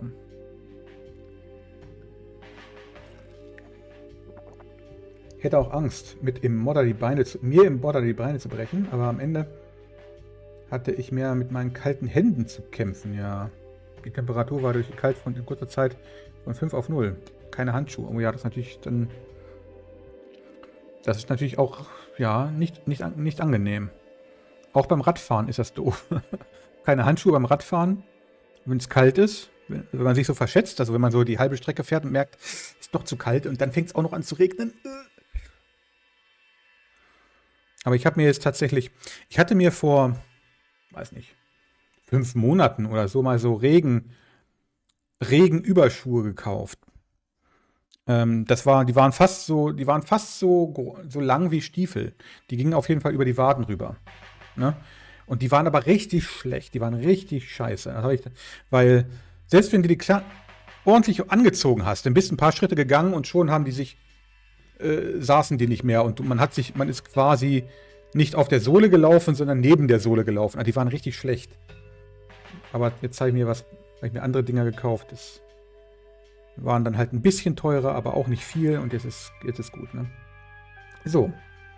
Ich wusste ja, die Front kommt, deshalb wollte ich nochmal vor dem Winter joggen, okay? Ja, Winter is coming. So. Wir müssen mit dem Pfarrer reden, ja? Hm? Hey, Lenny. Hello, Kathy. What's up? They already arrested Isaac. There's nothing more to say. Ich muss mit dem Typen reden. Nah, I don't want to ask him about that. Well, gotta go. See ya. Dann gehen wir mal da rein.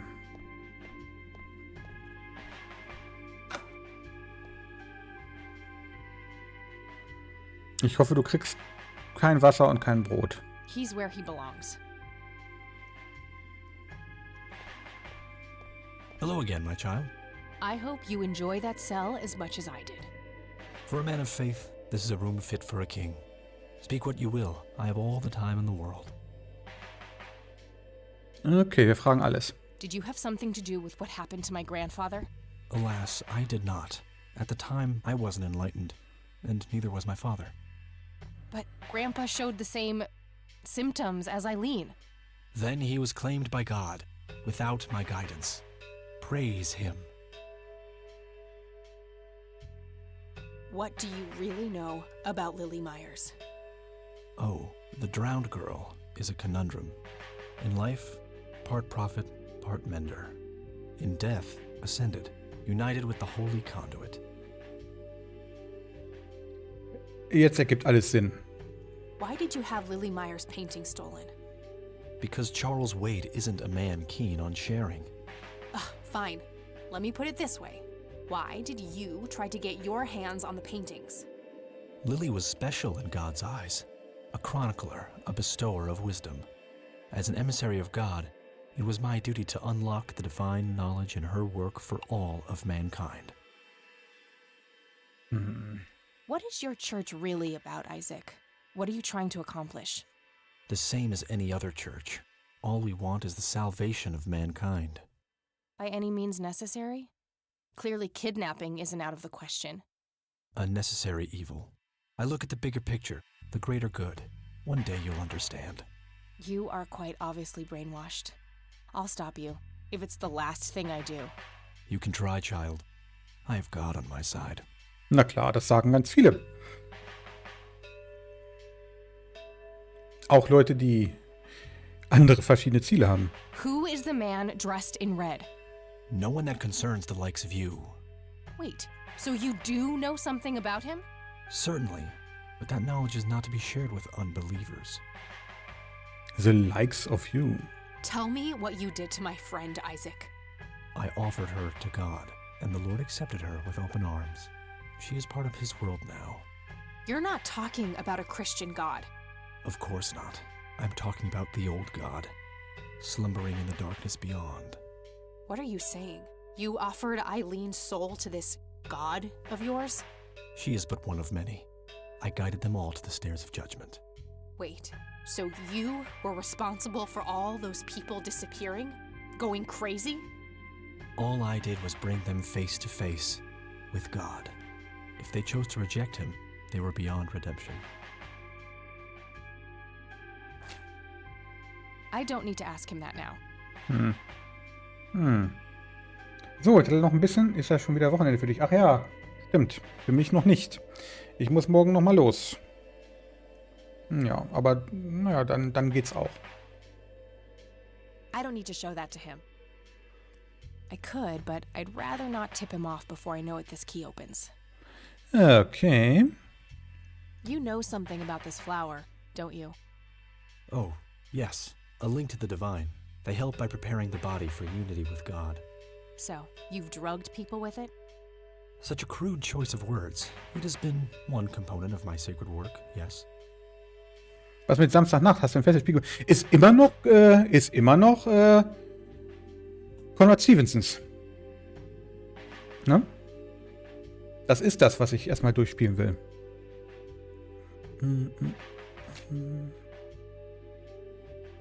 Das ist ein richtiges Spiel. Ja, das ist ein richtiges Spiel. Klar. Selbstverständlich. Was denn sonst? What do you see in this photo? The sign of God. The conduit. Conduit of what? Oh, you'll know soon enough. I don't need to show that to him. I don't need to show that to him. I don't need to show that. Ja. I don't need to show that. Mehr Simulator. Das Spiel kann man fertig spielen. Ne? Das ist also, es ist zwar eine Geisterjagd sozusagen, aber mit festen Namen. Also mit Geistern, die alle eine Geschichte haben und Namen und die man quasi freilassen kann. Ne? So dass dass die Orte hinterher geisterfrei sind sozusagen.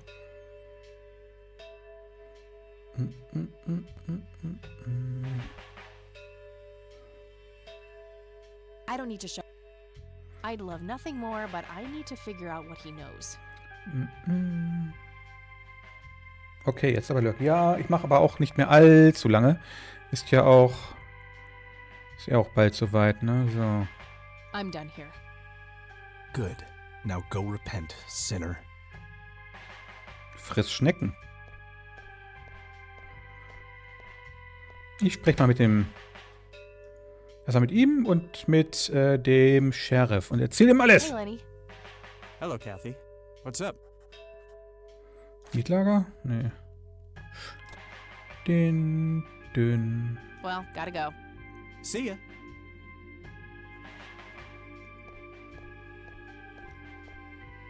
So, mal sehen. Hello, Sheriff. Mind if I ask you a few more questions? All ears. I'm all ears ist jetzt aber was anderes als if you must, ne? Schön. They already arrested Isaac. There's nothing more to say. I don't need to ask him that. Na, okay. Na, okay. That's all for now. Good. Okay, wen können wir fragen nach einem Mietlager? Wir können auch ins Branchenbuch, also ins Telefonbuch gucken. Schwarzes Brett. Various notices and a wanted poster. Wir können auch ins Telefonbuch gucken, denke ich.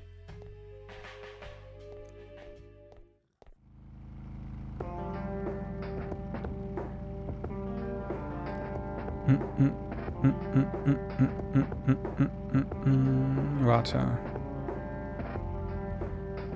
Wir können auch die Frau nochmal besuchen.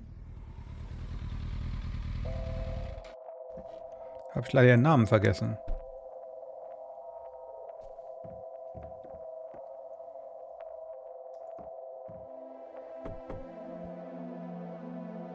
Anybody home?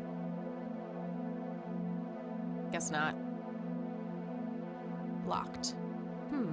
It's a simple tumbler lock. Okay, jetzt speichere ich aber nochmal, bevor ich da reingehe.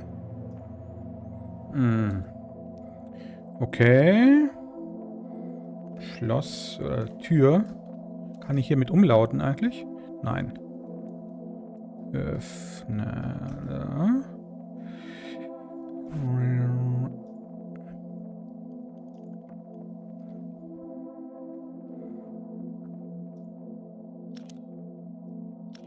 Ich muss die Reihenfolge rausfinden. Das ist hier wieder so ein... Okay, das ist hier so ein Sensorspiel, ne?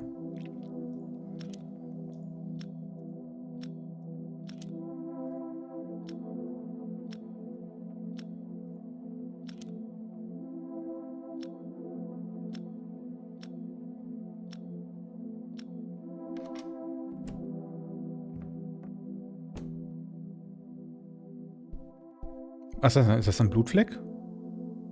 Nein, ne? Zeichnung. Looks like they barely touched the food. Yet another burial ground for those. Ja, okay. Geweih.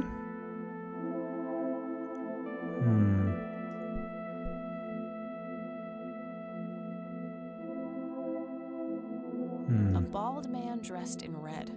Oh, creepy. Wo sind die denn?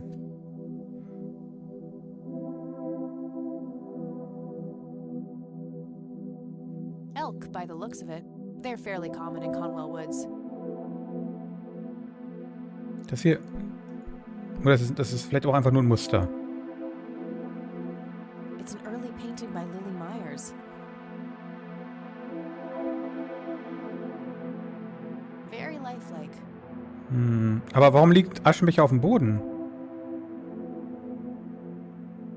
Also die Asche auf dem Boden. Eule, Fenster, Ausgang, Zeichnung.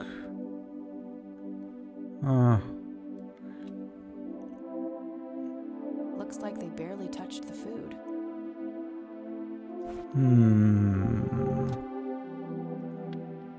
Also sie sind nicht da, wie es aussieht. Und ich kann hier an den verschiedenen Stellen eigentlich nichts machen, ne? Nice view of the lake.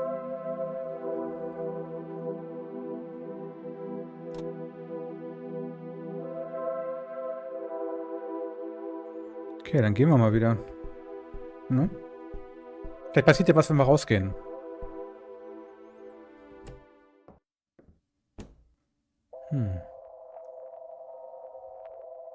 It's totally overflowing with cigarette butts.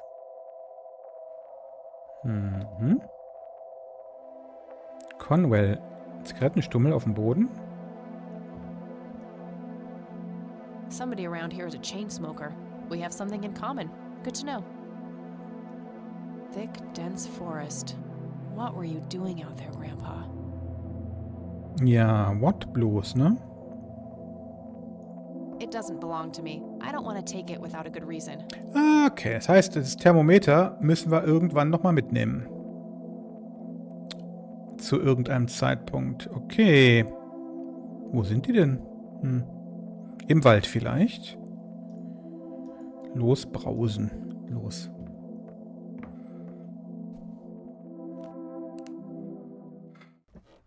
Düdelü.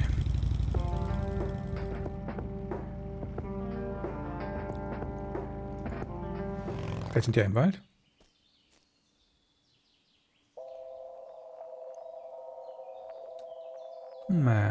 Okay.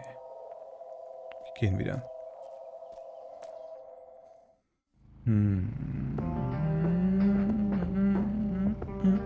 Achso, zum Krankenhaus können wir nicht.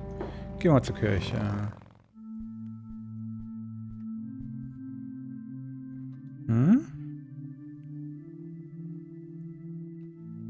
Die Tür da, die ist immer noch verschlossen, denke ich.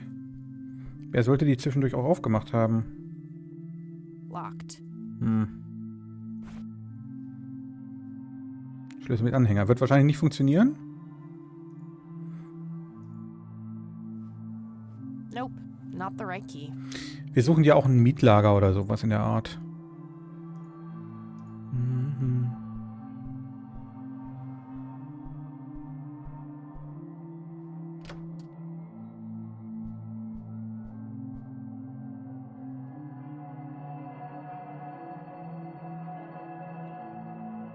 Den Wandschrank aufmachen mit dem anderen Schlüssel. Geht auch nicht, oder? Locked. Also das wäre merkwürdig, aber ich versuche es trotzdem kurz. Nope, not the right key. Okay.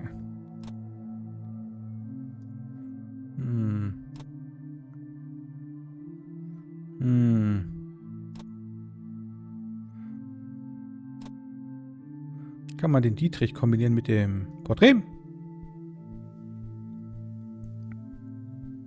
That doesn't need unlocking. William T. Price. So that's Father Bill. I wonder what the church was like back when Father... Wouldn't be a church without... Also, ja, okay. Ich gucke mal in den Schrank, aber es wird sich wahrscheinlich da nichts getan haben. I've searched that already. Schön, dass du das nicht nochmal machst. I've searched that already. Dankeschön. Okay.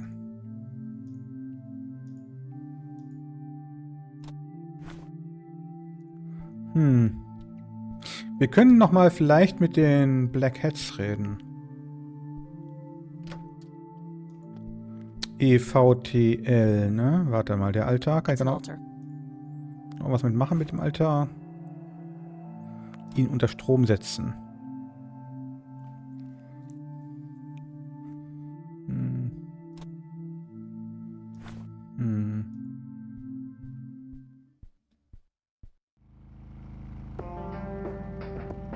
Oh, wir können nicht zu den Black Hats, okay?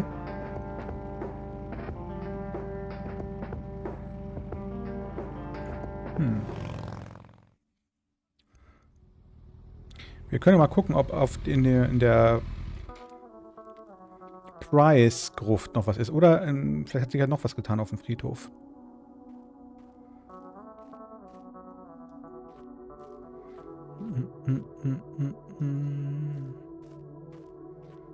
Dann gibt es Sinn, da noch mal reinzugehen?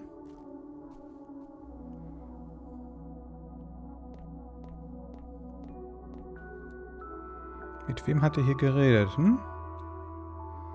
Weiß ich nicht. Henrietta and Father Bill. Wir können es auch nicht öffnen. Also wir können bei den Gräbern nichts tun, außer sie anzusehen und die Inschrift vorzulesen. Okay. Hatte gerade Full Throttle Vibes. Das habe ich nie gespielt. Ich weiß, dass es das gibt. Ich glaube, es ist unter Vollgas in Deutschland bekannt, oder?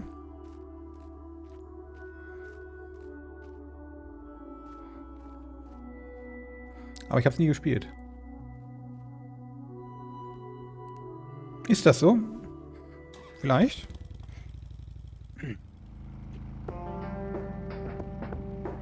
Das ist super, okay. Verstehe.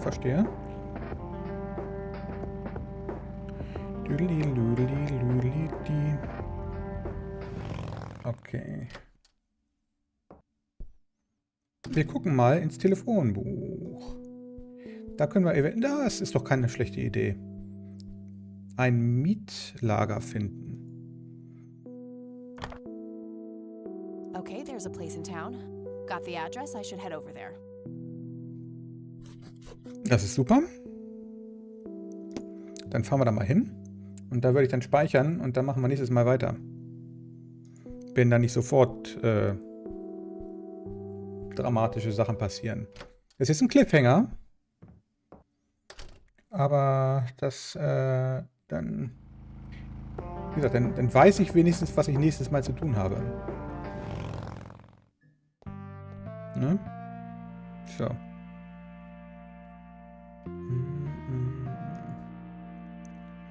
So. Türen öffnen. Zack. Und das ist es für heute. Zurück zum Menü. Okay. Okay, dann machen wir das so. Ich beende mal das Spiel. Ich war unsichtbar. Unsichtbar, wie in Wirklichkeit. Okay, also. Ich beende mal die Aufnahme. Bis dann, YouTube.